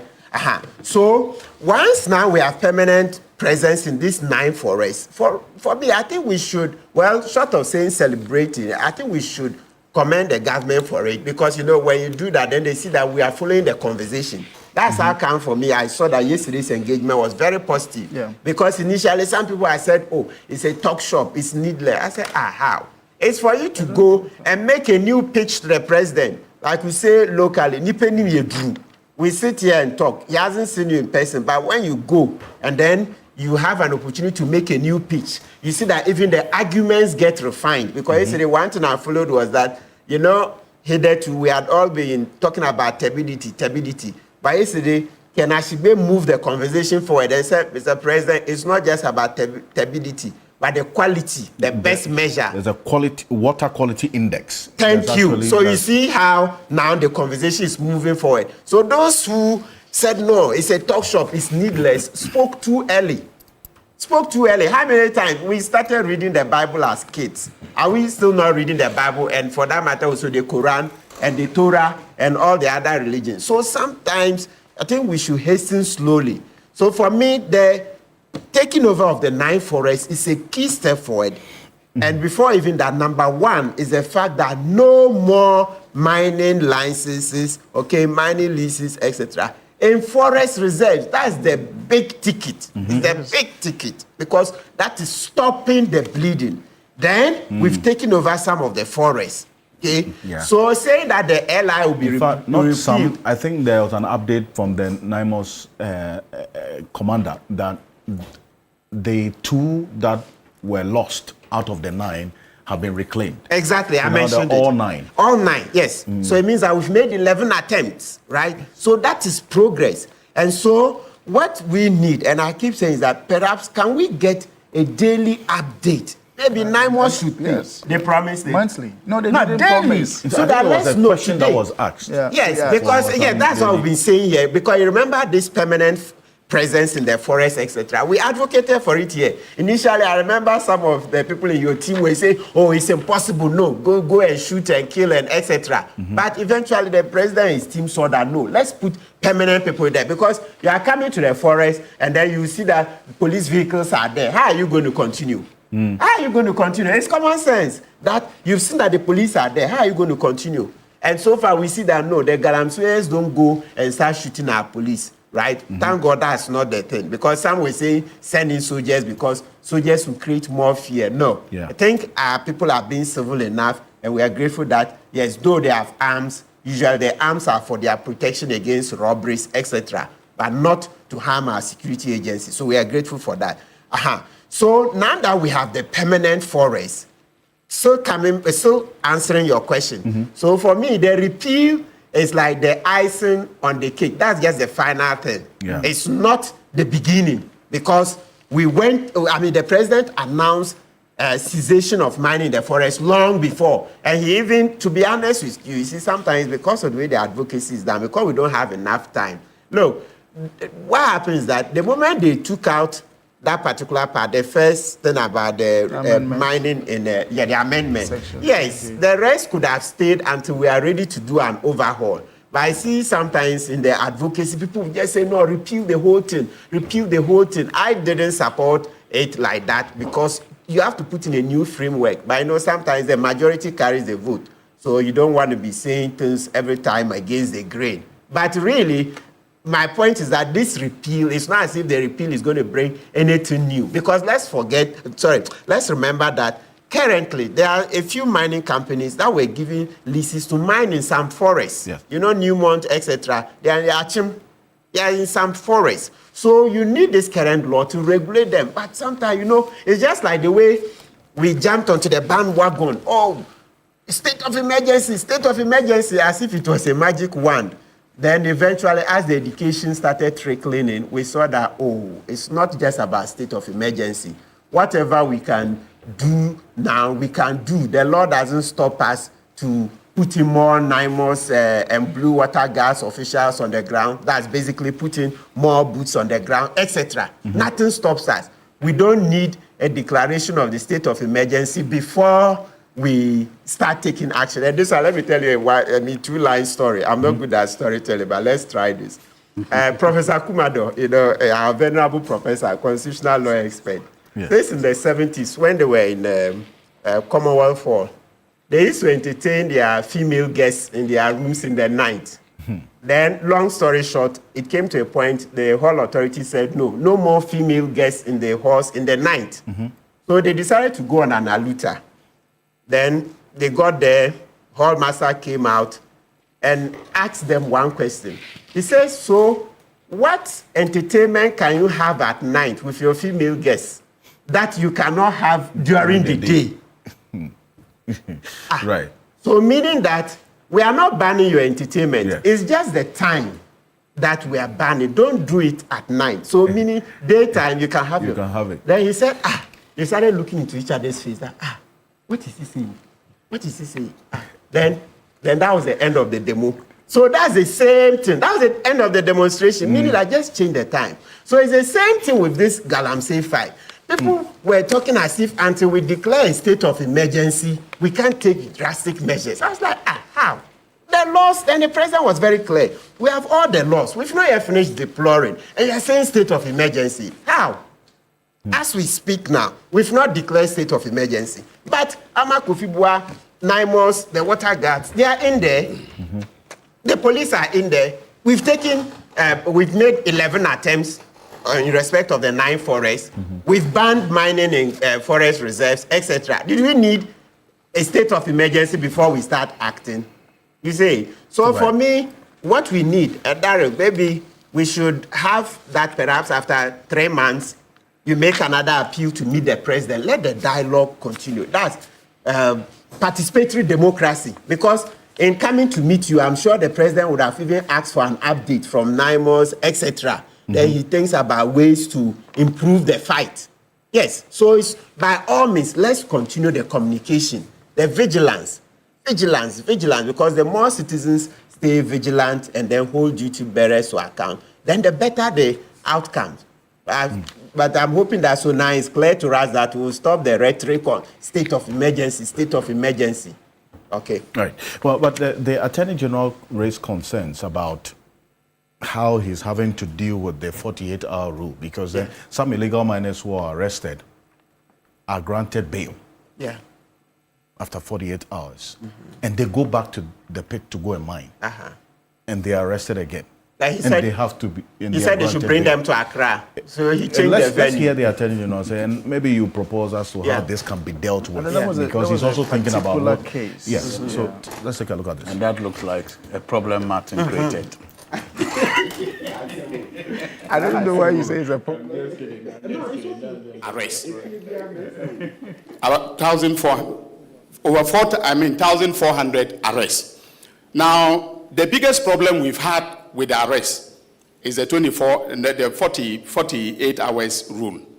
Constitutional principle that we must bring them before the courts within 48 hours. Most of the judges have been granting them bail. So I remember the point that was made by Colonel Boa. When we arrested 9 people in Kumasi, he called me and I told him that immediately place them before the court and then ask for them to be detained so that we do our investigation. When they appeared before the court, Your Excellency, they were granted bail. Okay?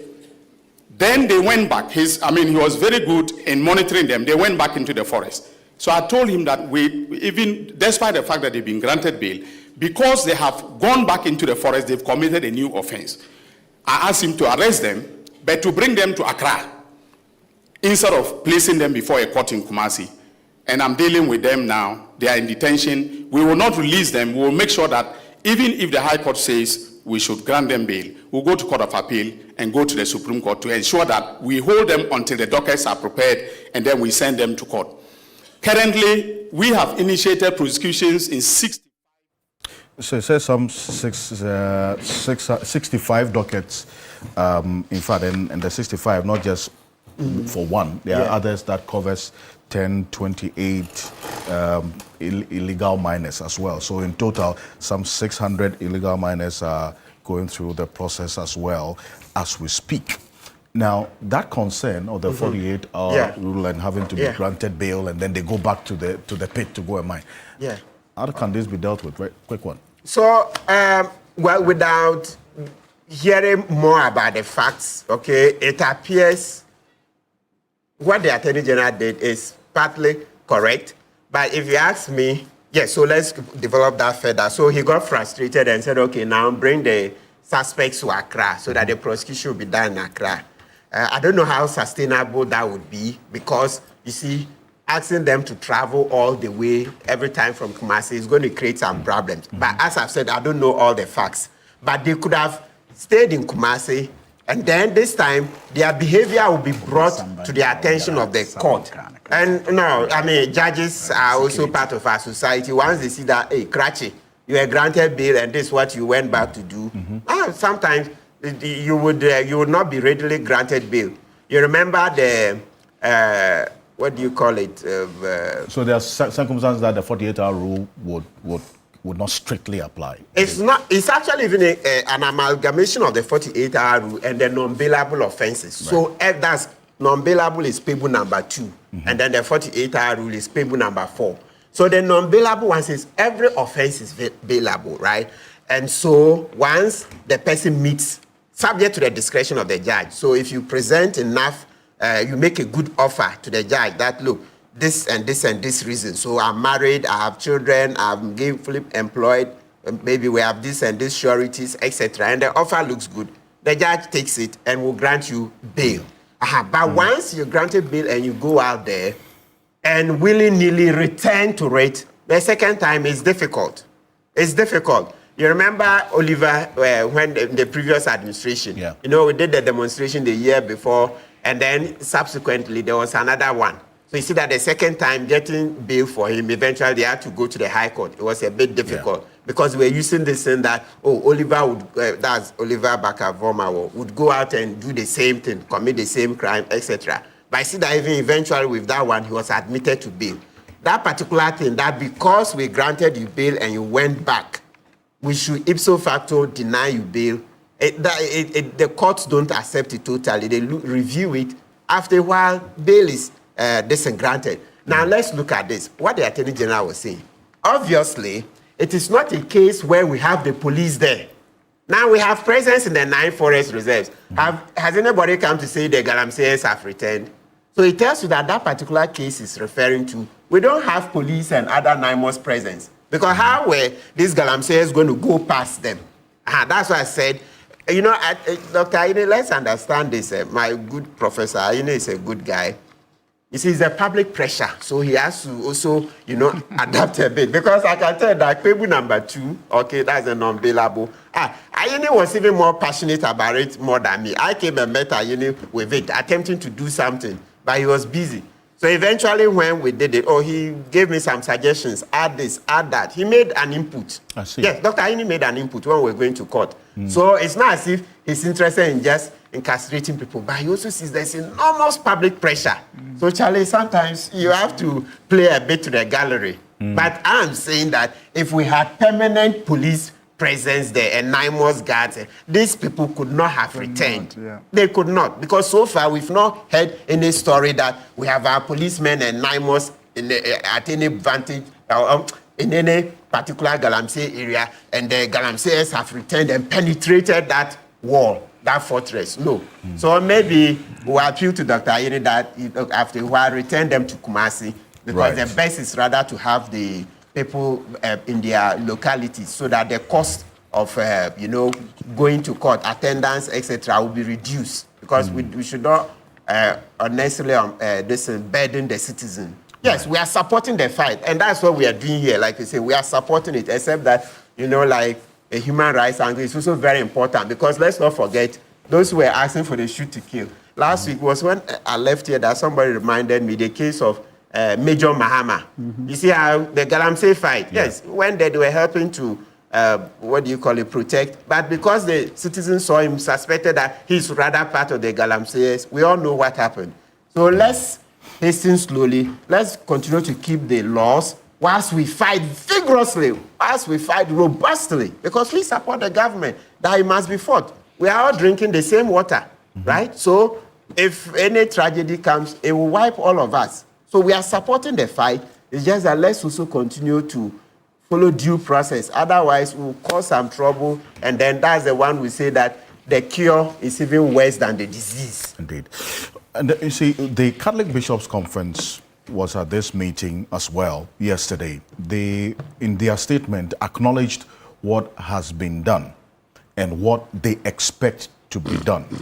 And the President references, together with the Minister for Lands and Natural Resources, a number of things that have been done, including the thousands of people who have been arrested, excavators that have been impounded, over 1,000 pumps as well, that's water pumps, and then also the tracking of excavators. And I think that's the one of the major takeaways as well. Darrell, you referenced that in our earlier conversation, that now excavators are going to be tracked. So get to know where it is and what it is being used for, as against the previous situation as we had it, that excavators were not tracked. Dr. Zato, does this reflect the will to end this canker once and for all? Thank you very much. I just wanted to clarify something. At the beginning of this government's term, the Interior Minister announced a policy of deporting foreigners caught in Galamsey, that they will not be prosecuted. Has that policy been revoked? Has it changed? It hasn't It hasn't changed. It hasn't changed. No. So it means that if you are a foreigner, you are caught doing Galamsey, we'll buy you a one-way ticket to go back home. But if you're a Ghanaian, you're caught and you are doing Galamsey, we'll prosecute you and probably jail you. So that is the current policy still. Are you sure? In fact, I'm asking, that's why I'm asking. I think Muntaka has, he came to clarify. I'm remembering that he came to clarify. that was asked Yeah, yesterday. he came to clarify. So Darrell, you are at the meeting yesterday because there was a specific question on this. And Yes. there was a response to the effect that there hasn't been any policy direction in that Well, regard. yes, I think in response to that, it was said that it is not a government policy, but an Exactly. administrative arrangement Uh-huh. that So is in place. But that's just the clarity But that that I is need still to say that it has not changed. It has not changed. It's still the way they treat foreigners as per the administrative whatever they have in place now. So that means Muntaka was there. But Yeah, he was at the and he said meeting. he So I still just continues. needed was at that the clarity meeting. Yeah, because he was there. it's actually, And there was also it's- one key question one of our colleagues Because there was asked a question as well. that was asked, I Exactly. remember. And so it means Yes. that it's still something that is enforced. So, under the current policies in this country, and especially at the against Ministry Act of the 995. Interior, if you are a foreigner, you can come into this country, you can pollute our waters, you can destroy, you can do everything. If we catch you, we will buy a ticket for you, put you in a plane or in a bus to go back home. If by the time we catch you, you have already exported all the money you've brought, if by the time we catch you, you have already sent all the money back home, it means that we will still, not only the fact that you've taken all the Galamsey loot back home, we will also still use the taxpayers' money to buy a ticket for you and take you back to your home country to go and enjoy the loot. Wow. Talk about policy confusion. How do you say that there is will to fight Galamsey when you are rewarding foreigners and even Ghanaians? If you catch somebody from my hometown, Tumu, doing Galamsey in Eche Forest, you jail him. After, when you release him, you even give him a bus ticket to go back to Tumu. You don't care whether he's over or Fana, you don't care how he's going back to Tumu. But if he's a Chinese, after all the money he has made, after all the destructions he has made, you will still take him back to his own country and you tell me that it's a commitment. Look, please, Mr. Minister of the Interior, Mr. Government, Mr. AG, this policy, and remember, this policy came from somewhere. It emanated. I remember when Aisha Huang was deported. Right voices, genuine voices rose up to condemn it in a no uncertain term, and that was right. And that was what we did. Based on that we had the then presidential candidate saying that when he comes in, Aratex Bank. Today, why are we still treating aliens better and with kid gloves when they are destroying our country as much as that? Why do we hate ourselves so much that not only are we the ones drinking the polluted water in the forest, we seem to also be rewarding the foreigners? It's wrong. We should do that. So that policy, please, Mr. President, Mr. Government, part of the commitment to Galamsey must be said that we will treat all Galamseyers the same. Either we are sending all of them back home to their villages, or we are prosecuting all of them and jailing them. Don't treat foreign Galamseyers different from local Galamseyers. That's just a point. I'm glad the president met the civil society organizations yesterday. Whenever the president of the republic meets people to talk, it's good. I love it. It deepens our democracy, and it is that's the president demonstrating his democratic hallmarks. That's the president saying that, look, I don't have all the answers, so I might not have all the answers. And some of you might have all the answers. Come, let's talk. So I'm happy, whether it was a Photoshop, whatever it is, the fact that the halls of government, the seat of power was open, to ordinary people. Some of the people that went there, that was the first time they went there. That was the first time. Daryl, have you been to a jubilee house before? You were there yesterday. Yes, so good for you. Some people go there. So I'm happy that people have gone there and they've spoken. The question then I want to say, what after this? In the first place, before this, we were never told what were the expectations or what were the objectives of that meeting. I think the objective was captured in the letter of invitation. No.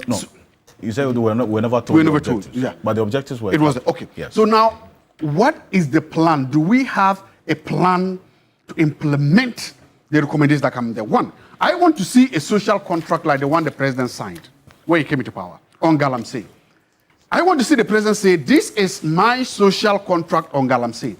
I am His Excellency the President. One, that social construct should, one, define what success in Galamsey means. Not what, sometimes I tell my graduate students, define your concepts. Don't assume that I know what you are talking about. Right? What is your concept? If you say efficiency, what is your concept of efficiency and how is it being used in this context? One, the government or the president should define his concept. What is success to you? What will you take as success and what will you take as failure? Number one thing, I want the government to do that. Two, when do you think you can make that determination? Because when you give us a social contract, you say 120 days. And 120 days, you are counted to good people of the country. I was here, I applauded the president for that. So, Mr. President, when do you expect us to now say, okay, based on this timeline, you have achieved that set of objectives or you haven't? It's important because in public policy, when you leave everything hanging like that, then it will be difficult for us to hold you accountable when we don't know, one, what your success is, and two, when to hold you successful for that. Three, give us a detailed budget. I think somewhere they say we need a bigger budget. I like that. Budget is about resources. So the third thing I'm asking for are resources. That means budget and time. Tell us that, look, I need this amount of money. Even if it means taxing the people more to collect money to clean it, some people might agree. I'm not saying I will agree with that. Even if it means borrowing more money from the World Bank or the IMF to fight this, some people might agree. I'm not saying I will agree to that. But at the point is that, so without these three indicators, I don't see how we are moving the ball up the field. Without these three indicators, we don't see how we can then track and see how better you are doing. So for me, I want these things to be done. When they are done, it helps. Then thirdly, I come to the issue of the state of emergency. I still believe that we need a state of emergency and we need it now. Because it is within the context that we are discussing this. We are discussing Galamsey within the context of it being an existential crisis. When you say something is an existential crisis, you are saying that our very survival, not just as Ghanaians, that as a human species, is being threatened. When your very survival as a human being or as a species is being threatened, you adopt what I call an all of the above approach. You don't go into your toolbox and select the tools and leave some tools there. You adopt what I call an all of the above approach. That is why on this matter, I agree with the Ghana Catholic Bishops Conferences that we need a state of emergency. That's why I agree with the media coalition on this, and especially Ken Asigbe made it clear we need a state of emergency. The state of emergency raises a complete new mindset. A state of emergency addresses a fundamental social and even a psychological issue that, for the first time, Islam have declared war. When Osama bin Laden and his people hit the towers, the American didn't just say we can do. They declared a war on terrorism. And that war was, they used the military, they used intelligence, they used finance, they used everything. This is our 9/11. We should do that. And I'm also thinking about something. I remember the night that, the morning that these gallant 8 heroes died. The whole country was asking the question, what can we do in their memory? What can we do to make sure that what they were going there is not done in vain? I thought that the president or this meeting would have announced the Gallant 8 initiative or the Gallant 8 project, something in honor of them. And that thing should have gone something like this. In memory of these patriots, we are banning all surface mining for the next 2 years, for the next 1 year. A complete ban on it. We would take a huge financial hit, yes. But for the memory of these people, it's worth it. And then, if possible, we would go to this Galamsey site and we'll put monuments there celebrating these men who lost their lives. That was a perfect opportunity for the president to do that. We missed it. I don't think it's too late. So I agree with the Ghana Catholic Bishops' Conference. I agree with the Media Coalition. We still need to declare a state of emergency because it takes us to a different level. It takes us to the level where we now say that this is what we are doing. So that we don't seem to be choosing things when we know that this can work. Finally, I have not seen any plan to trace the funding sources of these galamseys. The small guys you arrest there cannot buy a bicycle, not alone an excavator. Who are those bringing these excavators into the forest? I want to see a system whereby the government can say that, look, when we find any excavator in the Galamsey site, we can take the number of that excavator. We can send that number to DVLA. DVLA can tell us that the excavator is registered to Martin Pebu. Martin, sorry, I know you don't have an excavator. Then we can go to the Bank of Ghana and say, Mr. Bank of Ghana, tell us all the bank accounts that Mr. Pebu has. I know it's a lot, but don't worry. And that is a truth. And then we can say that the state can then say that we have the fact that we found your excavator at a Galamsey site. We then have the power to believe that you are a Galamseyer. They will freeze your account. Now, there may be a lot of law to go through that. That's why I believe in a state of emergency. I believe that in the state of emergency, you can do these things without lawyers like this, Cameron. But now, if you were to find it under the law, okay, you can freeze automatically. Why are we not tracing people? Can freeze. So why are we not doing that? Then after a while, before they go to So why are we not doing that? So that's how we say it's good they met the president and then pushed. So one of the things that came out in responding to this, I think the Minister for Lands and Natural Resources did indicate that excavators that have been brought into this country, at least since the inception of this administration, are being tracked. There's a tracker on all of them to trace. So that's good. Exactly what they're going to be used for. So my point is that don't just track them. I'm saying relate the tracking to the owner, and then relate the owner to the owner's bank account, freeze that account. That's now, if it's found. If it's found, the moment you find, if you find my phone at the Galamsey site, you take it, and then you trace to my name, you freeze my bank account. There's nothing in the account, by the way.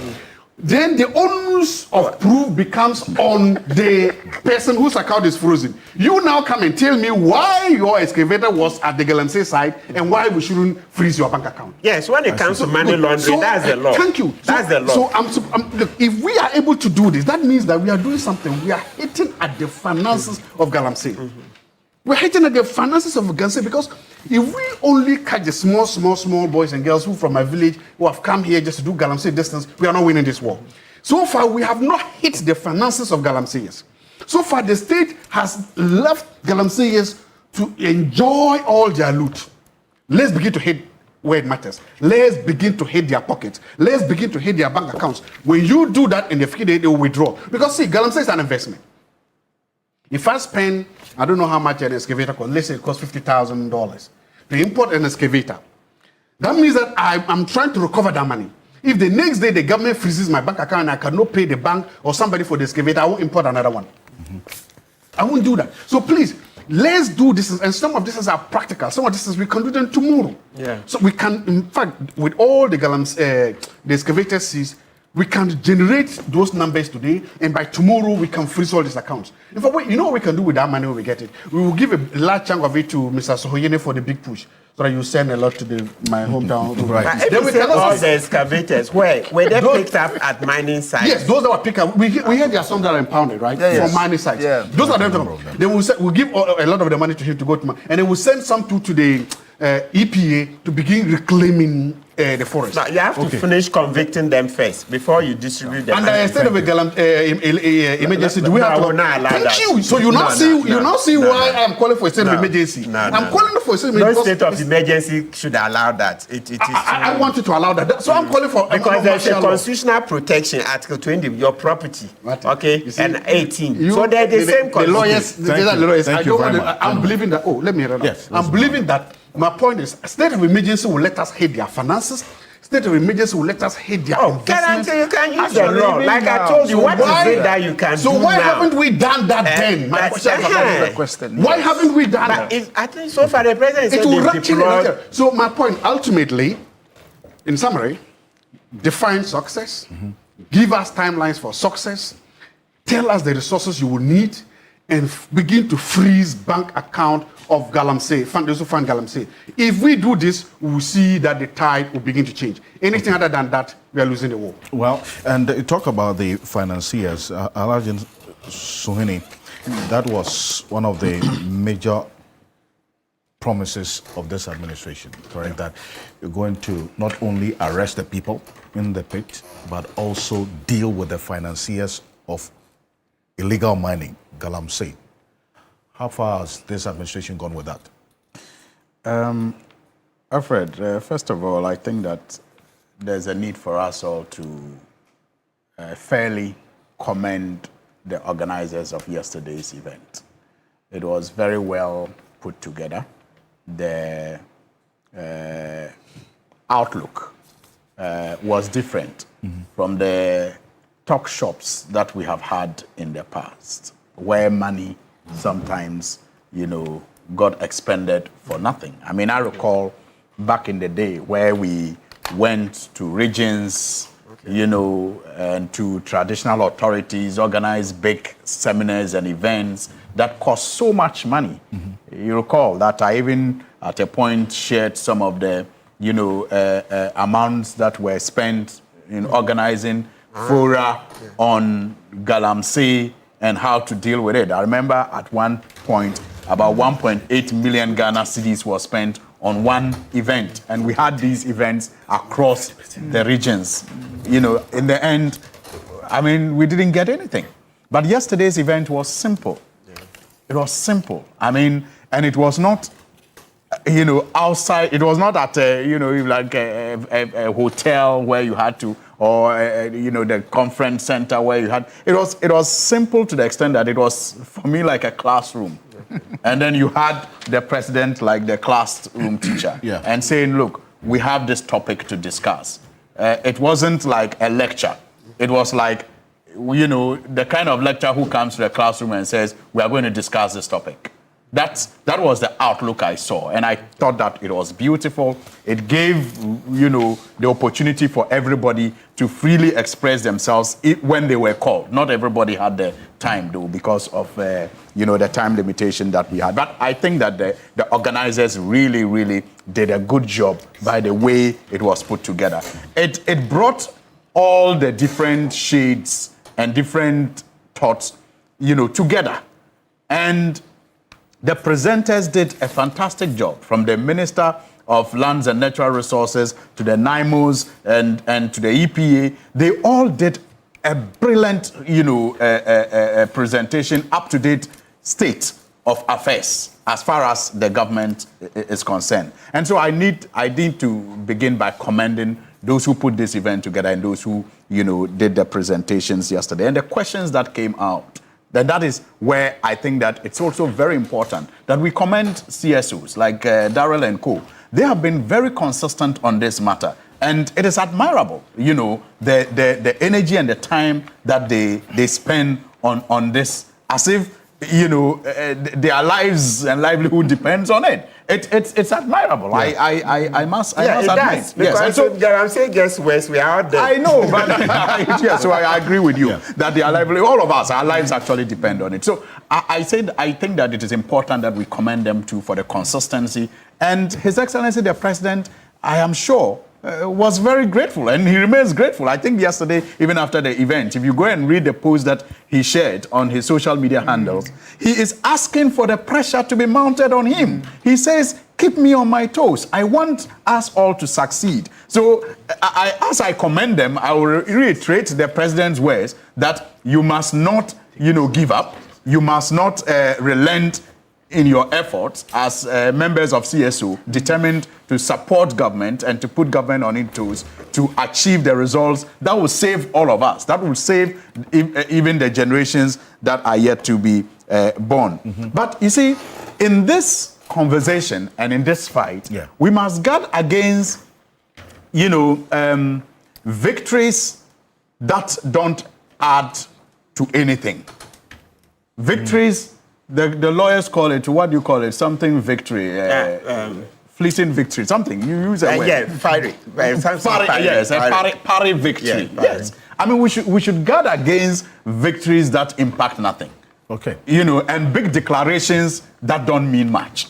We should be focused on the deliverables that will really, really transform the current situation.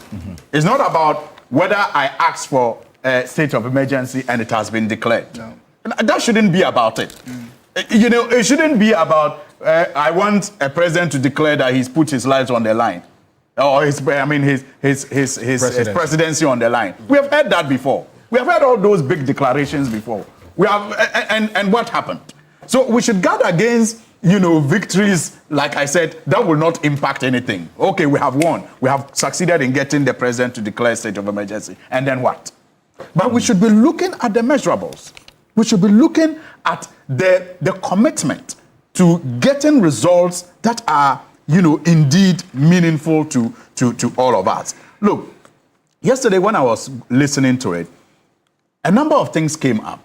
We all know that some of the problems we have had in the fight are largely legal. So the Attorney General was on standby to tell us some of the challenges. And also some of the approach that he is adopting with the government to deal with those challenges.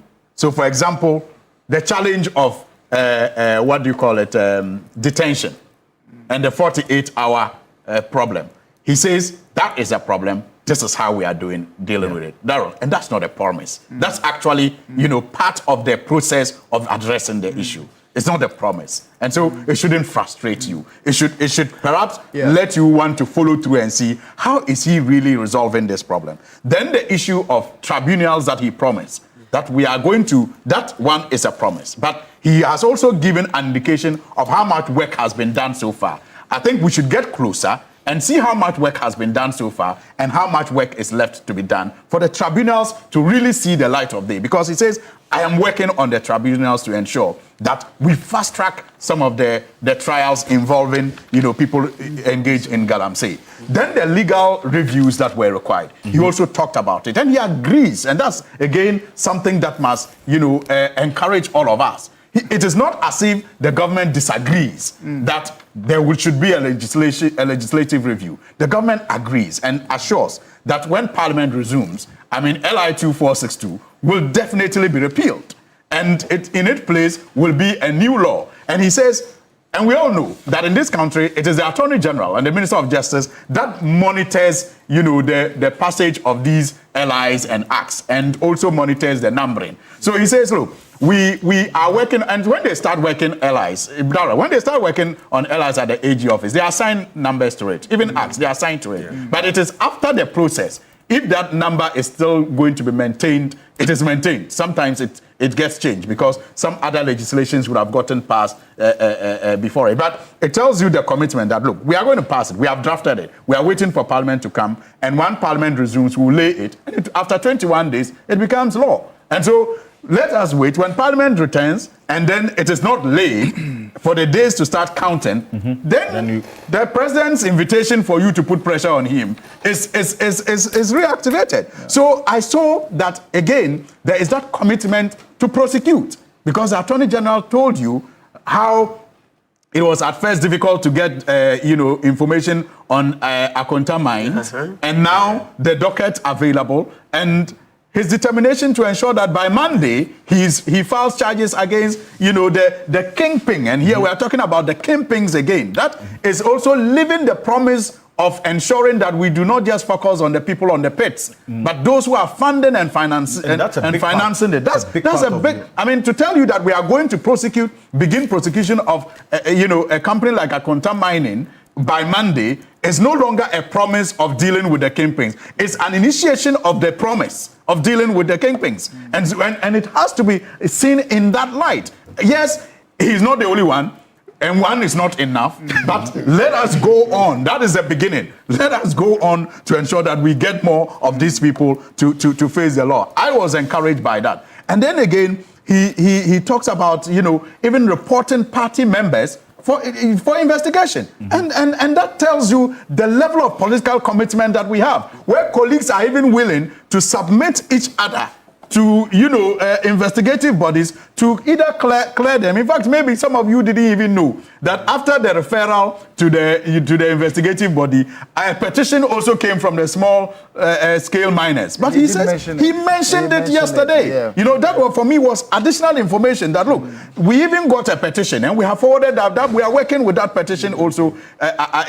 Even though our colleagues are involved, we are not going to sweep this under the carpet. So that legal a framework in the fight was properly handled by the Attorney General. And I think that any fair-minded person should see the political commitment and the will and the desire to ensure that some of the bottlenecks when it comes to the legal issues are dealt with. Yes, we are 9 months in office. We will not be able to do all the things that have to be done in that field. But they say in Dagbani that forgive my use of the term.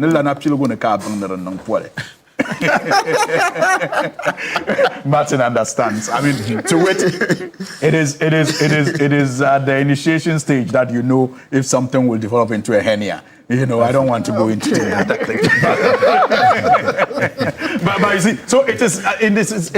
Or as it is often said, that it is from the look of the chicken that you know that it will go into a cock or something. But that for me is something that we should not gloss over. Then the security concern also. So the legal aspect is there. Then you also have the security aspect, and NIMOS actually has given us, reason to believe that this time around the fight will be more deadly, even without the declaration of a state of emergency. I mean, they have given us that indication. And apart from that indication, which you can term a promise, they have also given us evidence of their determination by how they have so far recovered about 7 forest reserves, right? Or nine forest reserves. They were taken, then they went back. So 11 attempts. They have taken 9 forest reserves back. That should tell you. I mean, that's progress. I mean, if before 9 months ago, we could not enter 9 forest reserves in this country. That's dangerous. I mean, that's just like, a rebel group taking over a section of this country. And so to tell you that within 9 months, we have recovered these forests is not a promise. It is actually action driven. I mean, it is results driven by action.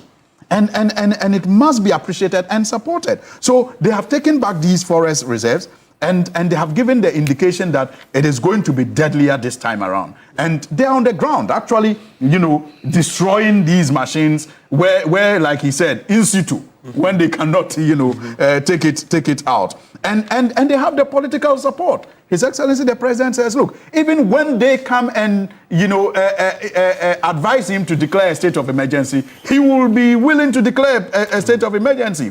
And again, I mean, you have the man standing in front of the Commander-in-Chief of the Ghana Armed Forces and everybody and saying that, look, we are coming after everybody. It doesn't matter who you are. So when he comes to your side, who again are you going to call? Which minister are you going to call? Or which president are you going to call to ask him to stop, what he's doing, like we used to experience in the past? So I think that the security aspect also, we are assured that, the fight is going to be thorough, and it has started. I was happy the last time the president met the media persons. He spoke on the IGP team and how it has been put together with the NIMOS team. And I think that was a very good decision, because you see, when you have parallel structures, especially armed and out there, you may not know what it can lead to, especially collision causes can happen. There may even be collusion and collusion at the same time can happen. So but where you have one central body with one control, center,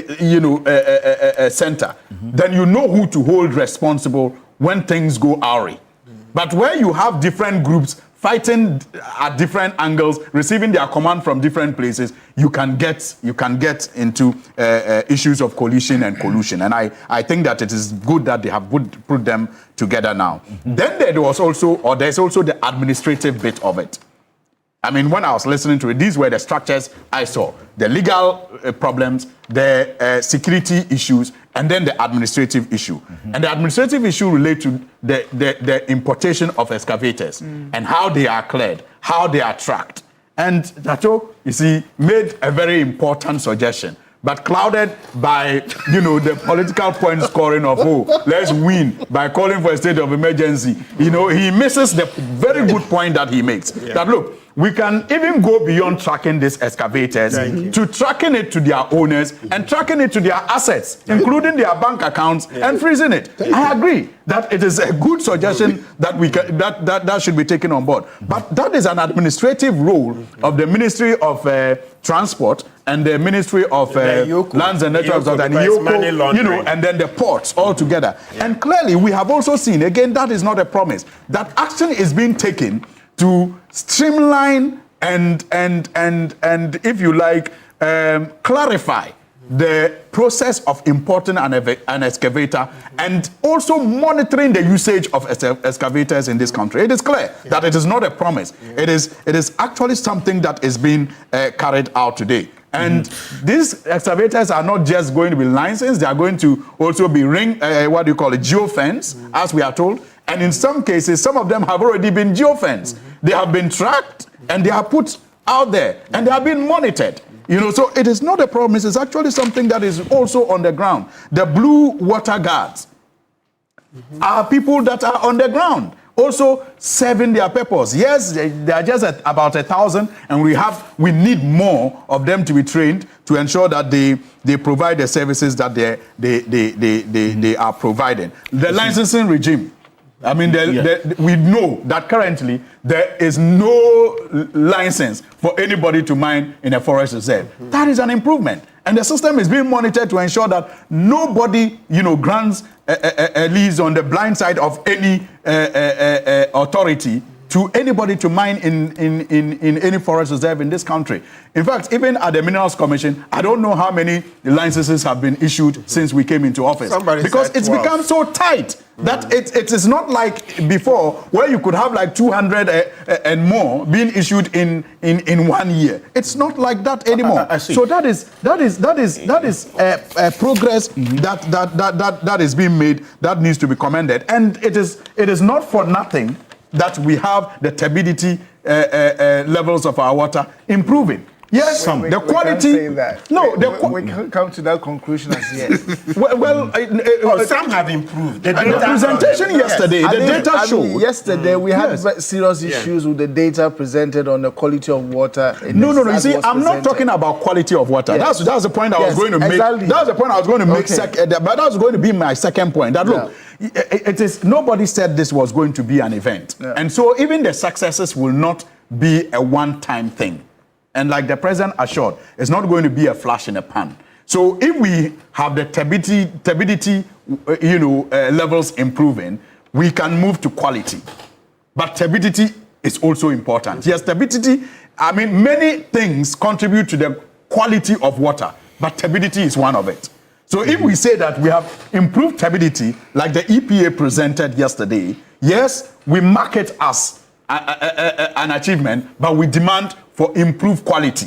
Okay. And that is where you look at the cyanide and the other ions that are all in the water, and the need to ensure that we clean all of that. But the point that you are raising, I think what we need to maybe just look at is the fact that we were presented with data from July.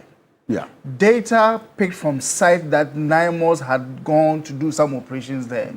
And between July and October, we've not seen this much of presence on the ground because NIMOS is still waiting for resources. And I can tell you, a lot of the areas, the Pra Rivers, all those areas, most of these areas, we even have serious situations where, and that's how come within the 3 months we've had Konyako and water treatment station being shut down. So I don't think that data presented was reliable enough for us to already jump to conclusions that our water bodies are improving.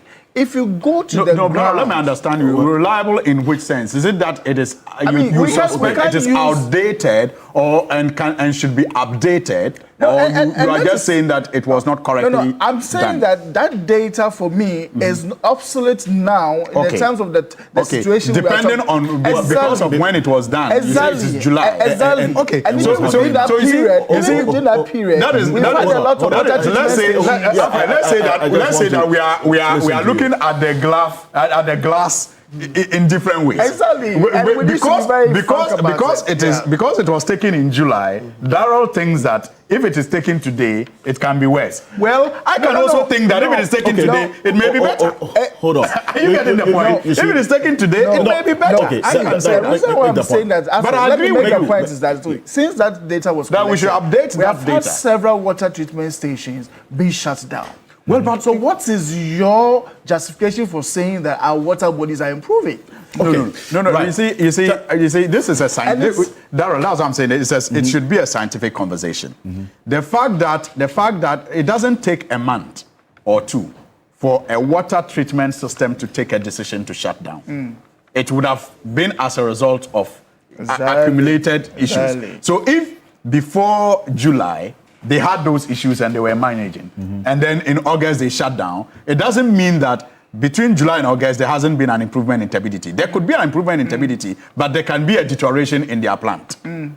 Are you getting the point I'm I making? get you, So but the the discussion is improvement not- in turbidity, Yeah. improvement in turbidity is not directly linked to the performance of a treatment plant. Maybe the water treatment plant has gotten worse over the years, and the turbidity will not. The improvement in the turbidity may not, impact the according to treatment the Ghana plant Water already. Company, the main reason So why what I they're am saying is shutting that down where their I system agree with you, Darrell, is that yes. where I agree with you Yeah. is that July data needs to be updated because we are in To reflect September. the current But situation. it is Exactly. not. But in the They do it in absence, November. yes. But in the absence, Alfred, I think but this in is the a- absence, this is a very- I'll come to you. Alfred, I beg you. But in the absence of an updated data, it will be unfair to say that I shouldn't use the July data to say that water No, turbidity but has I improved. wanted Darrell, you agree an with answer me? to that Thank specific you. question Yeah. earlier about what has been done to fulfill that promise of arresting the kingpins, the financiers of the Galamsey. That was a specific promise from you. So what has been done in that regard? But The you see, quick one. when I started, that's the point I made about how I was, happy to hear the Attorney General reveal that we began work on a company like Akonta Mining. We all know how big it is in the small-scale mining space and how difficult at first it was to get information. But later, they discovered a docket, and he has spoken with the lawyers. According to him, the lawyers want the CEO to come on Tuesday. He is insisting that he should come on Monday, and that by tomorrow, so that they will read. No, Monday, 2 days after today, so that they will read his charges to him, and also what do you call it? Prepare those to rights? go to court. You call I it said Miranda rights. Miranda rights. They will read his Miranda rights to him and prepare to go to court. That is one example of going after the kingpins. Again, the assurance that nobody will be shielded, nobody will be covered, comes from the evidence that even party leaders of the ruling government have been referred to investigative bodies for investigation. And when that is concluded and any of them is found to have engaged in any wrongdoing, I'm confident that civil society will yield to the president's request to put pressure on his government to ensure that he delivers. We are not in any way shy or running away from the pressure of civil society. We actually, welcome it because we want to succeed together and build this country better for future generations. Al-Hassan Suhini, that is going to take over at some point. But I want us to take a listen to the Attorney General, Dr. Dominic Akuritinga-Ayine, on this Akonta mining matter. And Darrell, I'll take your last words on this while we round up on this issue. As I indicated to you, we have a second part of this show's conversation focused on the President's and the United Nations General Assembly speech, and then also a number of things quite extensively that have been done at the Ministry of Foreign Affairs. In fact, yesterday there was some news that's just come through, which was breaking news as of midnight. We will talk about it. The Minister in charge of Foreign Affairs of the Republic of Ghana, Samuel Okudzeto Ablakwa, is joining us for the last half or the last hour of this show. So stay with us. But this is Dr. Ayine. Take a look at this. In 2002, the police conducted very diligent investigations in respect of Akonta mining, but the docket was hidden until we came to power. In fact, when we came to power and I started the investigation with the the Lands and Natural Resources Minister and the Forestry Commission, we were finding it difficult to get information. Subsequently, the police themselves owned up and presented the docket to my office 2 months ago. So as we speak, the charges against Chairman Wuntumi, Akonta Mining, and 5 others have been signed as I speak. Currently, we are waiting for him to be read his right to remain silent, etc. You know, before we've asked that he should be brought from. That's Dr. Ayine there on the Akonta mining. Finally, on this. So beyond this engagement and the promises made, what next? Darryl, you were there at the meeting, so what next? Yes, Alfred, I think one of the things that we've always been saying about updating and taking the citizens along, and I like what Honorable Suyini is saying, that look, the government wants to succeed with us together. And I think that is a very crucial point. And that's why we are saying that, look, this should not be just one quarterly meeting or update that the presidency is doing with CSOs. We actually need to have the presidency and all other state agencies, the Forestry Commission, the Water Resource Commission, the EPA, on a monthly basis coming together and updating citizens on the state of affairs, on key indicators on water, forest, and even now looking at how these issues are affecting our food systems. We will have to get the Ministry of Food and Agriculture also updating us on the kind of food available, the quality of food available to us as a people. So I think it is very, very important. So Honorable Suyini, please, I think maybe it's a point that you should push very much to the people at the executive level that, look, we need to have these regular updates. I agree. And we don't even need to invite CSOs to the presidency to do that. Yeah. We should do it as a state, kind of addressing the nation, yeah. updating all of us what is happening. That, for me, is how you take the citizens also along. And we don't always have to wait before we knock on your doors before you put information out there for us to know what is happening. Then one aspect of this matter that, Alfred, I think we also need to look at has to do with the aspect of taking the fight also to the ground and empowering local people to be involved as well as monitors, not only the Blue Water Guards. The president talked about KPIs for MCEs, DCs, and even police commanders. These KPIs, we, the people on the ground, we don't know what these KPIs are. I see. So how do we effectively even monitor the police commanders, monitor the MCs and DCs as to what is expected of them, so we can really push them to do what they're supposed to do? Because a lot of the issues about this fight also is coming from the local level. You have police commanders, district police officers sitting at the landscapes in communities and not responding to frustrations of community members. And that is an aspect I think that we should look at. There's been several issues of also some DCs and all of that. People are complaining that, wait, is this DC really serious about the Galamsey fight as the president is? How do we ensure that the people in the community, maybe somebody in Orechum knows really what is expected of the MCE so that they can demand accountability? Again, there are some issues that we have not spoken about. You see, in the past regime, Galamsey kingpins and some of their financiers used the courts and also the police to intimidate a lot of community people.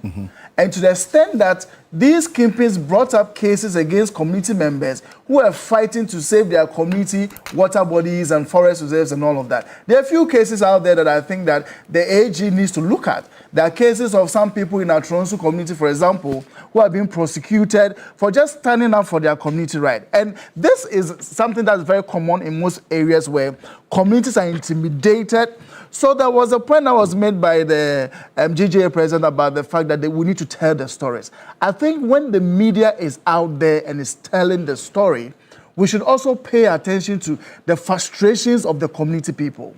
It is really sad to go to communities and see them struggle to get water. See community people struggle to protect their farmlands from some of these, and there's nobody there to really provide them the very rapid support that they need. So, Alfred, on that note, I want to say that there's a lot still that needs to be done.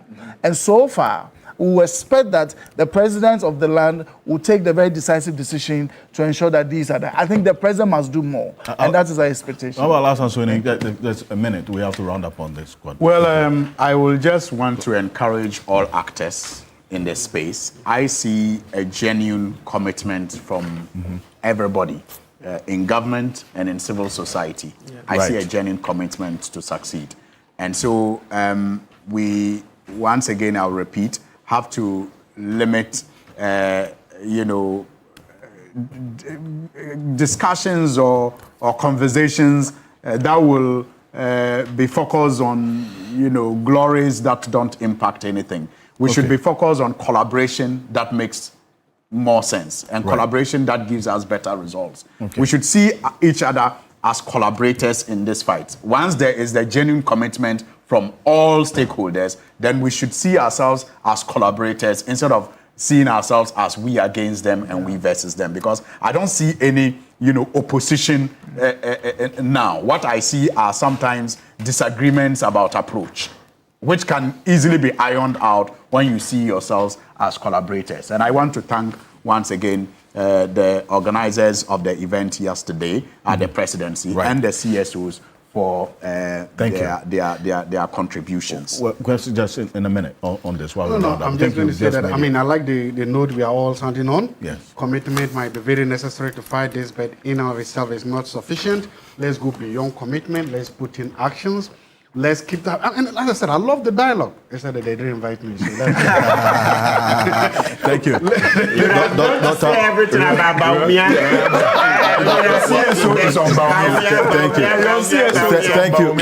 Thank you so much. Thank you for.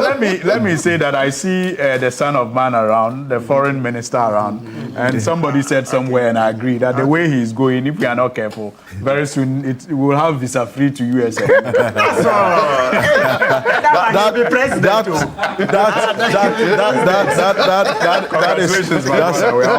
That's an issue indeed that we'll get into shortly.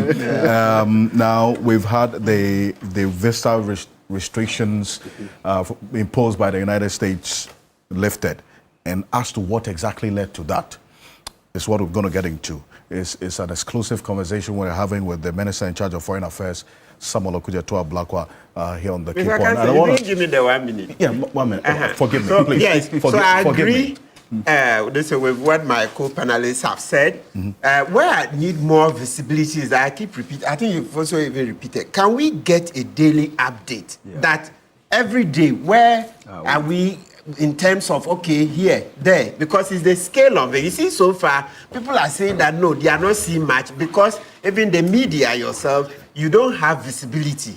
You see, so if we would get to know that, look, each day, these are the number of boots on the ground, etc., then it shows the commitment. You see, it shows the commitment, but once you don't have numbers, people will say nothing is going on. Yeah. They would, and then as soon as you see, what do you call it, yellow or brown rivers being shown on social media, then people say, oh, the government is doing nothing. Government is doing nothing. So we need, up to the minute update. Of course, that could be the extreme, but on daily basis, we should see what is being done. Right. Thank you so much. And Daryl Bosso, thank you very much, the Deputy National Director of Arocha Ghana. I also want to thank Alhaj Al-Hassan Suini. Thank you. Thank you very I do much. appreciate we will have to have this touch. conversation on this big push, the next aspect of it as well. Thank you. He is a Deputy Minister in charge of Roads and Highways, also the Member of Parliament for the Tamale North constituency.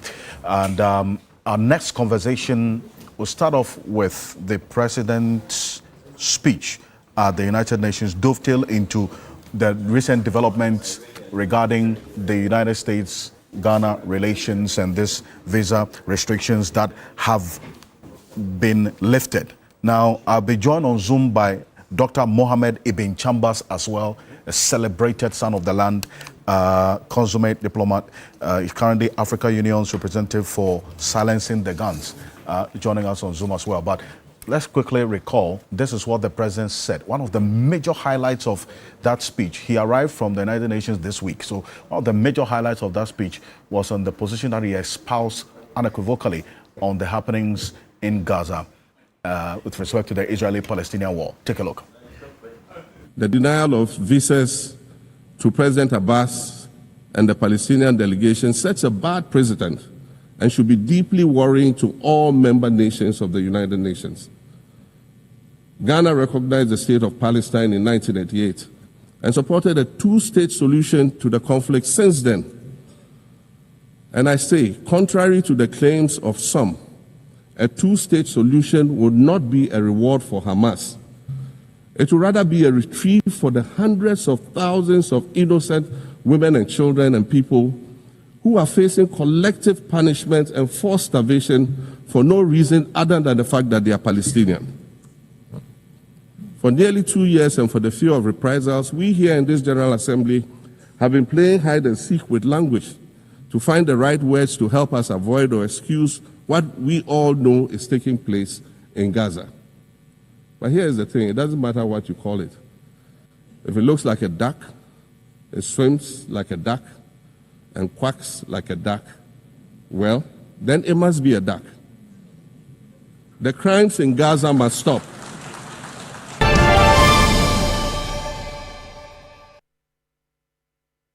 It's a clear, strong statement by the president that resonated globally. In fact, the reactions to it was a global one as we monitored. And earlier in the week, he arrived from the United Nations 80th General Assembly session where this speech was made. And even though he spoke truth to power to the world leaders and indicated they were playing ostrich with this, they clapped for him, even though it was just a bitter truth that he had to put in there for them to acknowledge. And Dr. Mohammed Ibn Chambers is joining us on Zoom. Thank you so much, sir, for joining us here on The Key Point. It's always great to have you making the time to join us, because I know that you've got a busy schedule. All right? Thank you so much. First off, hearing the president in this aspect of the speech that got the global acclaim and the response, how did it strike you? What are the major sticking points of the president's speech a week ago, a little over a week ago? Well, first of all, it was very effectively and eloquently delivered. And it also covered all the essential points that a speech at that stage, the UN General Assembly should. You know, this is a platform where heads of state come to articulate their vision of the role that their countries, their continent can play in shaping a just, secure, and prosperous world. And, in that regard, as is commonly been acknowledged, President Mahama did us proud as Ghanaians in the effective manner in which he articulated on national, continental, and global issues. And it's a very important point in there. And at this point, let me acknowledge the presence of, and Dr. Chambers, please stay with me. Samuel Okujato Ablakwa, the Member of Parliament for North Tongue, first of all, before anything else. And most importantly as well, the Minister in charge of Foreign Affairs of the Republic of Ghana is joining us in the studio. Samuel Okujato Ablakwa. Good morning. Thank you for joining us. Hi, good morning, Alfred. Good to see you. And good morning to the panel, and good morning to the distinguished viewers of the Republic of Ghana. And let me extend very warm regards to my uncle and mentor, Dr. Ibn Chambers. It's good to see him looking very well and hearty this morning. Wonderful. You've been doing the Lord's work, as they say, going around and a lot that's happening now. And as acknowledging your presence. Let me just finish up with Dr. Bichaba so he can leave us. Yes, so good job to Blackwise join us now. Mr. Chambers, you were making the point about that aspect of the president's speech because before we had that little connection issue with you, but zooming into that clear statement that he made about the Israel-Palestinian war and the position that global, or he says world leaders, the superpowers have taken about this and not speaking the truth as it is and playing ostrich about it. He spoke truth to power and got the applause of the global superpowers. That's one to watch, isn't it? Well, he was speaking the truth, and you can say that he was speaking truth to power in that regard. Because if you take the specific case of Gaza and the atrocities that are being committed there on a daily basis, it amounts to a total undermining of international legality as we know it. The UN is founded on charter, which over the years has been the reference point for international behavior to ensure peace and security. The UN has been against war and working to ensure there's peace and security. It has been against the occupation of Palestine in particular. And now we face a situation where that particular crisis, the Israeli-Palestinian crisis, has entered a phase which has gone beyond all acceptable levels to the extent that, as you know, South Africa, Brazil, and a number of other countries took this case to the International Court of Justice, which pronounced that what was going there was genocide. Besides that, the UN Commission on Human Rights and practically all the leading authorities in the world on genocide have all pronounced that what is going on there amounts to genocide and should be stopped. The war should end, and yet we don't seem to see the end in sight. Of course, in the last few days, there seems to be some positive developments. A new proposal for ceasefire has been floated, and only today we are hearing that Hamas has responded to this positively. So let's hope we are seeing the end of the tunnel, light at the end of the tunnel. In this particular case, it's been horrendous what has gone on there. But for me, in addition to raising the issue of Gaza, what also pleased me is the fact that President Mahama talked about Sudan. Sudan, which is even a bigger conflict than what we have seen in Gaza in terms of displacements, in terms of 12 million Sudanese have been internally displaced. 12 million. 3 million are refugees. The entire population of Gaza is 2 million.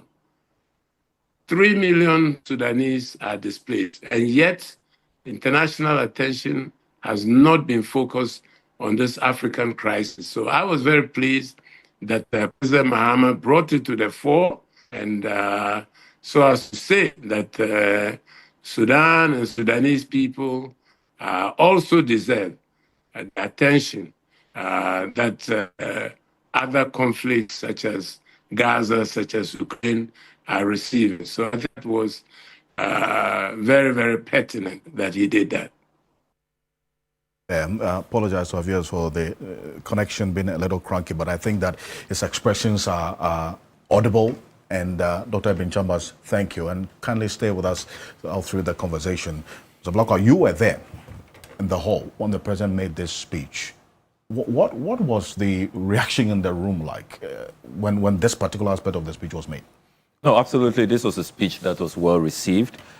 He had intermittent applause. He was very warmly embraced by world leaders after the speech. he was told that he has really lifted the image of the continent. And let's be honest, if there has been any speech on the world stage in recent times that has restored the image of the black race, that has lifted high the spirit of the African people, and that has brought us renown, inspiration, and really elevated our consciousness and dignity. It is this address by His Excellency John Dramani Mahama. And I'm not surprised that he continues to receive very rare reviews, tremendous acclaim.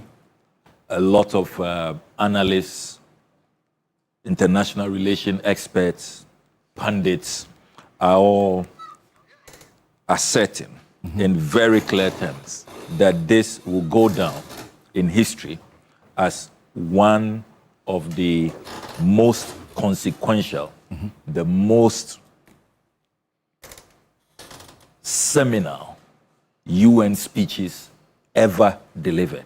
And we have to really be proud as Ghanaians that President Mahama took to the global stage, went to the United Nations in New York, and did not embarrass us, did not let us down, did not just, make those mundane statements that will not give us the respect, the honor that we deserve. And you have heard many of our fellow Africans say that they could associate with President Mahama's address. And all over, they are commending Ghana, that Ghana stood up for the African people, but also stood up for the cause of justice. Because if you look at all the global issues President Mahama raised, these are issues that many have been hesitant to talk about, have been scared to talk about because of the, if you like, consequences, the rise in far-right politics. Absolutely. And how these nationalist leaders may take it out on you. But he was not afraid to say it as it is. And his famous expression that, look, if it walks like a duck, if it quacks like a duck, it looks like a duck, we all know what it is. And on the Palestinian issue, he first and foremost reminded the international community that Ghana has always been on the right side of history, that we recognize the state of Palestine as far back as 1988. We have always been for the two-state solution, that it is totally abominable and detestable, irreprehensible to say that one state should not exist, and that you are going to wipe away a whole nation, a whole group of people, human beings, and that the UN's position, the two-state solution, which Ghana as far back as 1988, and we have been consistent, and we are always proud to remind everybody that in this country, we have given full diplomatic accreditation to the state of Israel and to the state of Palestine. And we are very proud of that.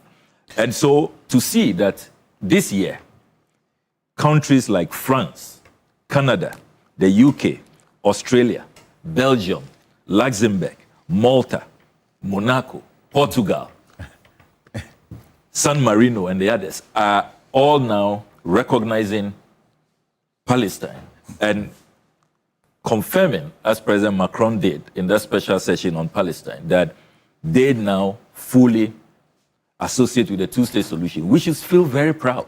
And that is why ahead of the president's address, when some people were saying that he should stay away from the Palestinian situation and that it should not be our business, I was totally appalled, and I have to salute a considerable number of Ghanaians who said that, look, Ghana's position on this matter since 1988 is the right way, and other countries are now, seeing the light and commending us. Now, I'd also raised the issue that, look, this was a slippery path that, other world leaders, superpowers had stayed away from, and the president decided to go on this path. Wasn't he opening himself and the country to some risks? And I'm sure that you, the handlers, did you also assess the possible fallouts and the mitigation measures that could be put in place if there is any fallout? So, certainly, in coming to these decisions and these matters, you must look at the whole gamut of factors, and you must be well considered. You must be very analytical. But let us not forget that there are principles that we stand for. We stand for the rule-based order. We stand for freedom and justice, which is well ingrained in our coat of arms, in our DNA as a people. Because of our own history, we have gone through the transatlantic slave trade. We have gone through colonialism. So we are a people who hate oppression. And that is why even in our national anthem, in our national pledge, all of these principles are well established. We recite them always, that we will always stand and resist oppressors' rule. Now, if you look at Article 73 of our Constitution, which is clear, that at the end of the day, what should inform, what should undergird, what should really define our international relations, our foreign policy, should be our national interest. Our national interest cannot be delinked from our national history, from what we stand for, the principles that we have always espoused. And so when you look at it in that manner, in the full context, you will really stand up for the oppressed Palestinian people. Of course, we condemn what happened to the Israelis on October 7, and our government, the Ministry of Foreign Affairs, put out strongly worded condemnation. I mean, terrorism should have no place in our world. We should all commit to neutralizing terrorists and ending that scourge. But when there has been a terrorist attack, our position is that identify the perpetrators and bring them to justice. Don't take it out on innocent civilians, women and children. Over 60,000 lose their lives and millions are displaced, and you reduce people's settlements, people's livelihoods, what they have worked for all their lives, to rubble. I mean, and President Mahama was saying in another meeting, bilateral meeting after his address, that he wonders what, will happen to the state of Palestine, how all of that rubble will be cleared, where it will be cleared to, and how, Palestine, the Palestinian state will be rebuilt. So you see a certain vindication now. You notice that after President Mahama's address, which has been well received, and many leaders, aligning with his position, you see now that President Trump put out a 20-point plan. In fact, and last night that's what I was going to get into, we put out our formal position on the president's instruction on Ghana's position on President Trump's 20-point peace plan. And that's why I started this conversation with you, because that's the latest. We received this statement before midnight last night, and this is it, that statement in support of President Donald Trump's 20-point Gaza peace plan. So you say Ghana supports this 20-point Donald Trump solution. This is what the statement is all about. Yes. Why the support exactly? So this statement is very much consistent with President Mahama's address at the United Nations. President Mahama, if you recall, stated emphatically that the crimes in Gaza must stop. He didn't mince words at all. That's a verbatim quote from his address. The crimes in Gaza must stop. He called for de-escalation, that this genocide, and you heard Dr. Ibn Chambers very clearly, and before this UN address, Ghana had stated that we align with the position of the UN experts. I mean, we have scholars and experts on genocide who have concluded in a unanimous report that what is happening to the Palestinians is genocide and that it has to be called what it is. Now, this Trump 20-point Gaza peace plan calls for exactly what President Mahama is demanding. Would there be an end to this tremendous suffering ceasefire, and the loss of human lives? De-escalation. This is clearly an olive branch being extended.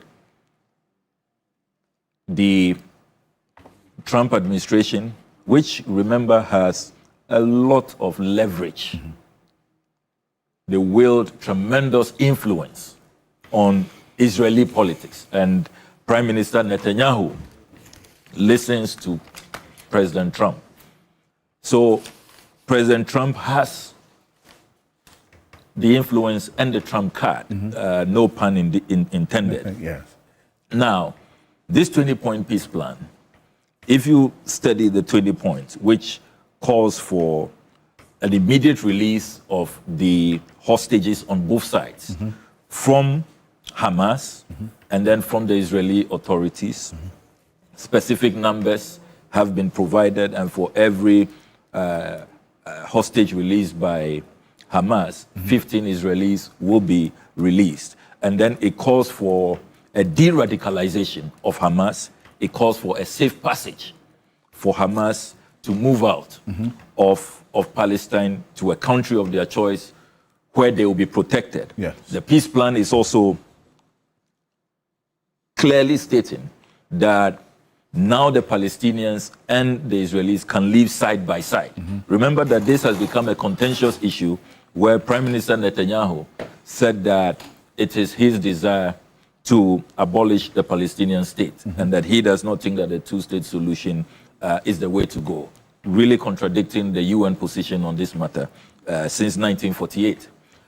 I am delighted that this 20-point peace plan, and it's a major shift, we have to admit, even on U.S. foreign policy.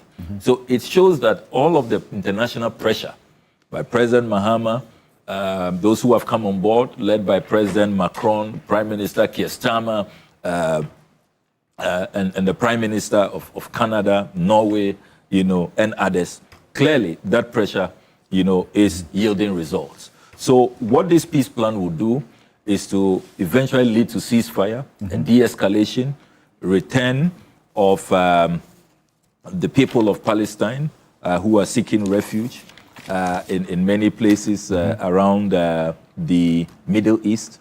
And then, most importantly, it will begin to usher us into a rebuilding of Gaza. So it's a very significant development. It calls for a peace board as well. Right. And there's been some controversy, though, about the first person named, former Prime Minister of the UK, Tony Blair, who's been named to serve on the peace board. But clearly, when you look at our statement, you can see that Ghana is still conscious of a non-aligned role. Okay. So even though we are, and you see, your friends are those, and I've been telling my good friend, the Israeli ambassador, that the way we are brought up in this country, our culture, our way of life, and the principles we stand for, a good friend is the one who is able to tell you that, look, this time you got it wrong. Because I love you, I care about you, this path you are taking is not the right path. And so we are not going to, as it were, cut ties with the Israelis or, if you like, reduce our bilateral cooperation. Neither are we going to say that we will stay away from the Palestinians. We will maintain cordial bilateral relations with both sides. We will deepen those ties. Indeed, we are doing a lot in terms of education, agriculture, and we have a lot of new cooperation that we are exploring. And I like how President Mahama quoted President Nkrumah during his address, that we seek to be friends of all and enemies to none. That has always been our raison d'etre. Okay. And it will continue to guide us, as we pursue our foreign policy. And so the statement we put out last night on President Mahama's instruction was to really urge all factions, particularly Hamas, which, remember, that until this morning had not responded. Now Hamas has responded, and they are calling for some amendments, but it's a good step. Okay. And I think that the pressure that countries like Ghana and others who have come on board, France, UK, Canada, are demonstrating is the way to go. Right. And let us remember that all of us, people may be asking, okay, so how does this affect the ordinary Ghanaian? First of all, we must know that injustice anywhere is a threat to justice everywhere. If we allow certain principles to be established in world affairs, where might is right, because you are powerful, you have nuclear weapons, you have a strong army, you can invade a country, you can decide that some nation should not exist, and you can just descend and bomb them and all of that. Mm-hmm. And another significant development over the past few days has been Prime Minister Netanyahu apologizing to Qatar, to the state of Qatar. And remember that Ghana condemned the attack on Qatar, that it was certainly an affront to their sovereignty, and that should not have been done.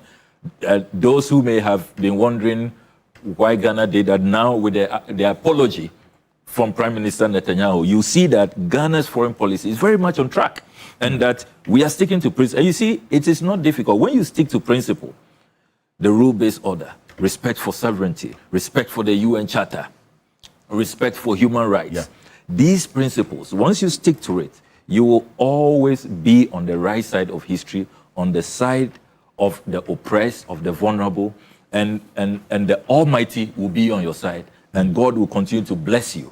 So these things eventually come to help us, particularly those of us who are relatively small countries, who don't have some of the weapons and ammunitions and artillery and bombardment power that these countries have. So these are very good principles that help our country moving forward. It was worth that you make this point, because when this statement was received, those are some of the reactions to it, which you have answered.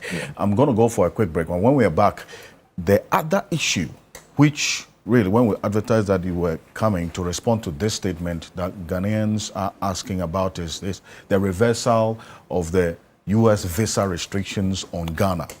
There were reasons why those restrictions were imposed. If it has been reversed, does it mean that those reasons are no longer valid? And the reversal, is it a conditional reversal? How long is it going to take? It's one that you would have to answer to. But let me remind you that if you're seeing these bottles on the table, talking about UGL Premier Fresh Natural Mineral Water, it's a premium product of UGL. That's the commercial subsidiary of the University of Ghana, where Dr. Zato is a lecturer, and Samuel Dr. Blakwa was once a student leader as well on that campus, together with Martin Kwebu as well. Indeed. Yes. Our water is sourced from natural springs in the Ikoma enclave, where we strive to maintain its most natural form through reverse osmosis purification technology. We preserve essential natural minerals while ensuring the water remains perfectly safe. I'm talking about UGL Premier Mineral Water. You can contact them. In fact, their depot is at the University of Ghana, Liman Hall. But call them on these numbers and tell them that you heard me talk about it on Key Point. They would give you a special package: 056 181 4444, 056 181 4444, or 055 506 0150, 055 506 0150. That's why if you see me this morning, and my outfit, as always, is by Cobra Clothing. It's the best version of you. You can contact them for this outfit and many others that you've seen me wear here on the Key Point on TV3. Call them on this number, 0244 238 341, 0244 238 341, for this outfit and many others as Cobra wear. It's the best version of you. We'll be back shortly after this quick break. Visa restrictions for Ghanaians to the U.S. has been reversed. Good news, yes. You want to know the details? Stay with us. We'll be back shortly.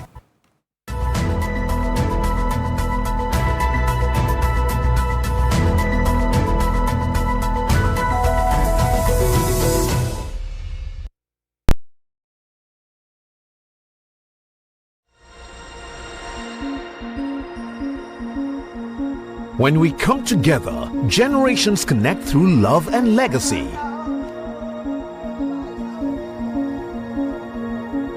In the present stillness, we see echoes of the past and enduring strength, founded on Gassam's unwavering commitment.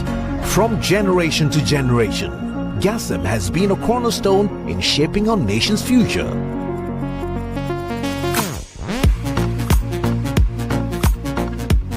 And now, with Gassam's new EcoCool, we set a new standard for strength and sustainability. Gassam EcoCool, cementing a sustainable nation. Gassam, the nation builder.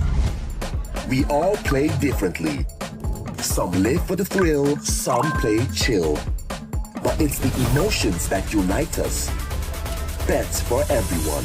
Reveal yourself. 1xBet.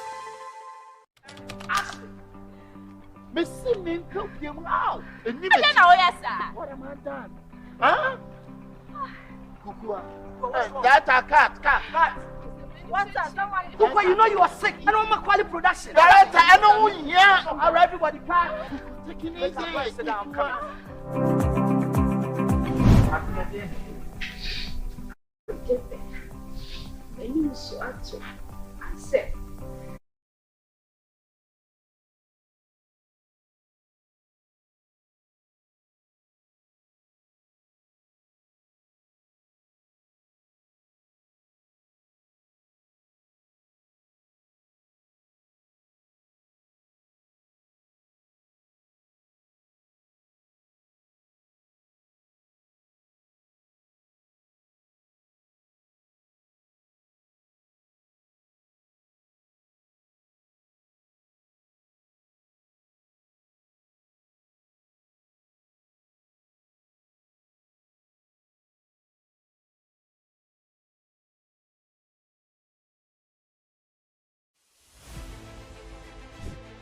Reporting from the Takoradi Market Circle. From the heart of the Upper West Regional Capital. From the heart of the Ashanti Kingdom. Reporting from Sunyani. From the Central Business District of Navrongo. The parliamentarians are on recess. This is where it all unfolds. The moments that potentially alters the course of our nation and the world. These are the individuals we recognize, the voices we amplify, who appears on screen and who contributes behind the scenes. With professionalism at our core, we bring you news you can trust, impact journalism that makes a difference. This illustrates how diverse perspectives enhance our strength and reinforces our mission. This is 3 News, leaders in breaking news, exclusive interviews, facts and analysis on TV, radio, online and digital. 3 News, first in news.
Facebook, DSTV channel 279 all across the world on 3news.com. Quite a number of your messages as well on this. This one here says that, Alfred, it's good that you asked the Honorable Minister about the risk of the President's position he espoused globally. I think that the clarity this morning is important. We are friends to all and enemies to none, you say. This one here from Dr. Kwame Hassan says, good morning to you and your esteemed guest. And the statement that he made, which for me is of prime importance this morning, is Okujeto Ablakwa saying that we must know that injustice anywhere is a threat to justice everywhere. That must underscore the conversation on what is happening in Gaza everywhere. Thank you very much for your messages, and a number of them, all of you also then saying one thing or the other about what the minister is doing in the ministry. So that's quite a lot. But a number of you are asking about visa waivers as well. Martin Pebu says a visa waiver to the United States will be a good one. But and he'll be president straight away if he can do it. I'm sure. So if Okujeto Ablakwa is able to get an agreement with the United States to waive off visas for Ghanaians, we just have to buy a ticket and go. Yes, and he should be president automatically because he will have changed the economy straight away overnight. I just hope that everybody won't leave. Half will leave, the rest of us will stay. But the unemployed ones have to go. They have to go and get jobs there. Then we will stay. So automatically change the economy. Not too long ago, the United States imposed visa restrictions on Ghanaians, essentially the Republic of Ghana, sometime in July. Just refresh our minds. What were the reasons why these restrictions were imposed? Before we get into now that we're eligible for this 5-year multiple visas after the decision to reverse or revoke the restrictions. So first of all, it is important to recall that this was not a U.S. decision targeting only Ghana. Okay. We were in a group of 36 countries. Before this 36, President Trump had outrightly banned 12 countries.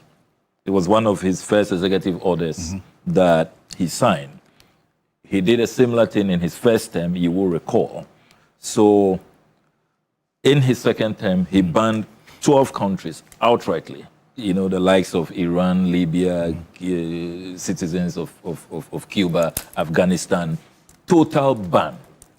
Then for 36 countries, including Ghana, Nigeria, Ethiopia, Cameroon, and others, the decision by the Trump administration was harsh visa restrictions. And it is important for us to acknowledge that as we speak, Ghana is the only country out of the 36 countries with these latest round of visa restrictions imposed in July this year, which has a reprieve and a reversal. Ghana is the only country. The only country out of the 36. So this is such a major development, and it speaks to the Mahama administration's ability to negotiate. It shows the weight of our foreign relations, the capacity that we have, and the cordial relations that we enjoy with our partners in the United States of America. And I think that point should not be lost on us at all. It's not as though this is a mass reversal, that all of the countries in that 36 category have had a reversal. Only Ghana. Ghana becomes the only country so far out of the 36. So what led to this decision for these visa restrictions to be reversed? Great question. So the United States of America says, and it comes back to your earlier question, that in the case of Ghana,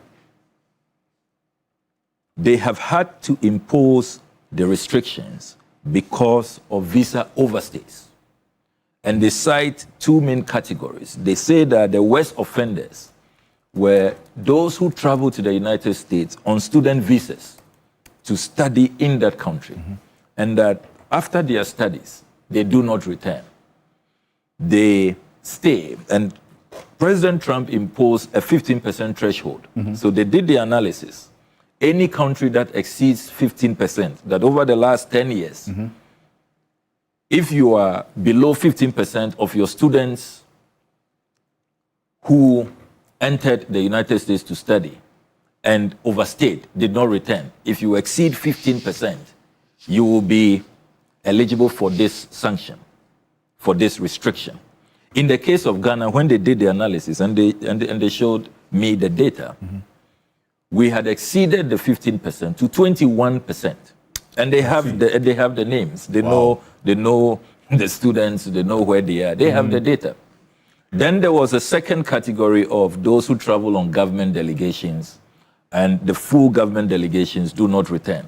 So, for example, you're traveling with a minister or a presidential delegation from Ghana to the US, say, to attend an event, a UN event, or a conference, or whatever. They go and they don't come back. And then some don't come back, which is really strange. And I don't think that we should tolerate this and accept this. So in a sense, over the years, we have also not conducted ourselves very well. We have not come out, squeaky clean when it comes to these visa matters.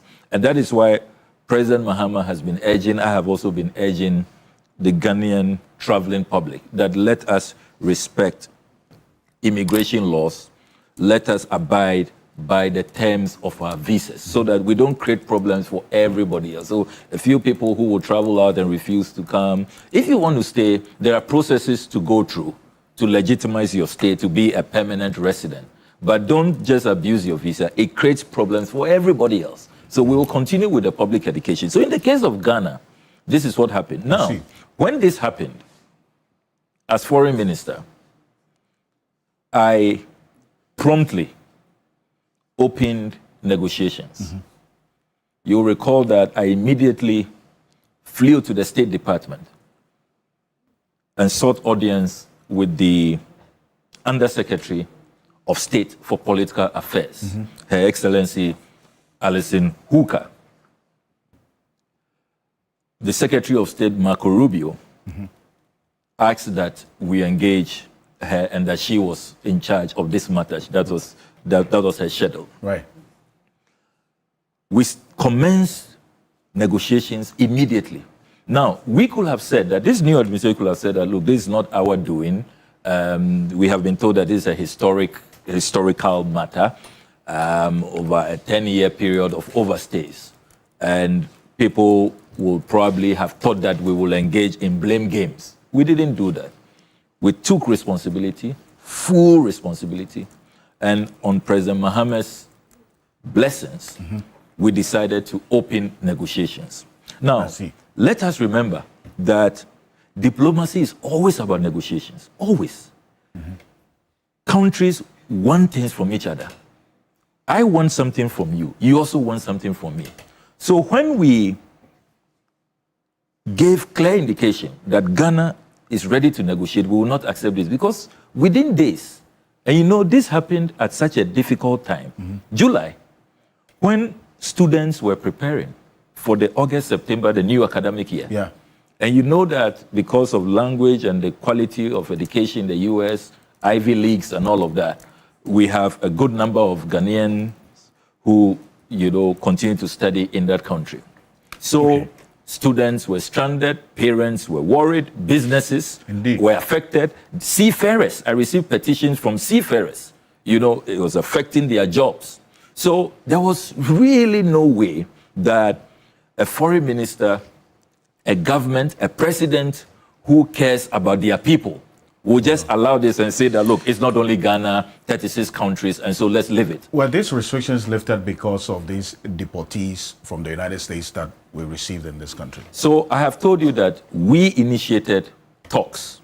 We said that, look, we are a responsible government. We will not allow our people to suffer. Yes, you have told us that it's because of visa overstay. You've showed us the data. We will not leave it. We want to negotiate with you. So we want you to engage us. And then they said I could come over to the State Department, which I did. Now, in the course of the negotiations, the Americans said, okay, you want something from us. And I put other things on the table. That is not only the visa waivers. That was, remember that it was around the same time that he had also begun the tariff wars. 15% tariff on Ghana. Some say that we were quite lucky. And then we had AGOA. No clarity on whether AGOA will be extended or not after September. So we put all of these things on the table. Now, they said, okay, you have come to us with what you want. You want us to reverse the visa restrictions. You want AGOA extended. You want us to relook at the 15% tariff. We are also now dealing with immigration challenges. We have all of these people who are in prisons. We are holding them in various ICE facilities. Right. So we want you to help us to deal with this issue. Okay. So I immediately consulted with President Mahama. Then there were cabinet discussions on the matter. Then Ghana said that, look, we are not going to accept Venezuelans, Mexicans, and all of this wholesale deportation all over the place. Within our ECOWAS protocols, our sub-regional legal regime, West Africans can travel without visas to West African countries. So we are going to make the case that, look, if you have some West Africans, in any case, we are not happy that our fellow compatriots are in this distress. They are being held up, they are in cages, they are being dumped elsewhere, places that they are not accustomed to, they don't have relatives, they can't integrate. So we will accept only West Africans under the principle of Pan-Africanism and regional solidarity. So that is how we amended, the U.S. request. Because you notice that other countries are accepting people from just anywhere. Yeah. We said that no, in the spirit of Pan-Africanism, we will accept West Africans, and we will make sure that these West Africans can safely move to their countries of choice. I need that clarity. And while we're around that, which other countries, in fact, and quite a number of messages, there's a specific question about the countries that Ghana has had agreements or visa waivers with. Yes, I mean, we are doing very well with, in the same spirit of, firm negotiations, fighting for Ghana. When I got to the ministry, we had overall, since independence, about 32 visa waivers. We've added 10 more, so we're now looking at about 42 visa waivers as a country. So the Kingdom of Morocco is the first one I negotiated, you recall. Now Ghanaians can travel to Morocco visa-free, which is really helping our sports fraternity because of the sporting facilities. And Morocco is a very important tourist sporting destination. We've done same for Mozambique, for the Republic of Colombia, for Sao Tome and Principe, the Commonwealth of Dominica, for Serbia, for Algeria, for Angola, and recently on the sidelines of the UN General Assembly for Antigua and Barbuda. And it continues. We are negotiating with many more countries. Martin, people's appeal is for the United States to be added to this list. Well, now you can travel 5 years, 5 years multiple visas. Thank you very much. The Honorable Foreign Minister is married to a woman from the Upper West region. I see. So Thank I'm you. also your in-law. Please, our roads, the big push, you are a big member of this party, you are there. Especially the road from Heng to JFC to Chumu to Chuchulega. It will be done. I pray that you join your voice together. It's all in President Mahamad's plan. We want you to move to the will be done. Okay, It will be please, done. I want you to help us to get that one. Okay. Dr. Joshua Zato, Thank you. Samuel Ekudzeto Ablakwa, the Foreign Affairs Minister, thank you very much. And there's two issues we are monitoring.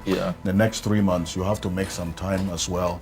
Come for accountability conversations like this as well. I will come. And let me congratulate the 5 illustrious Ghanaians who received diplomatic passports. Hey, can I get one? Wademaya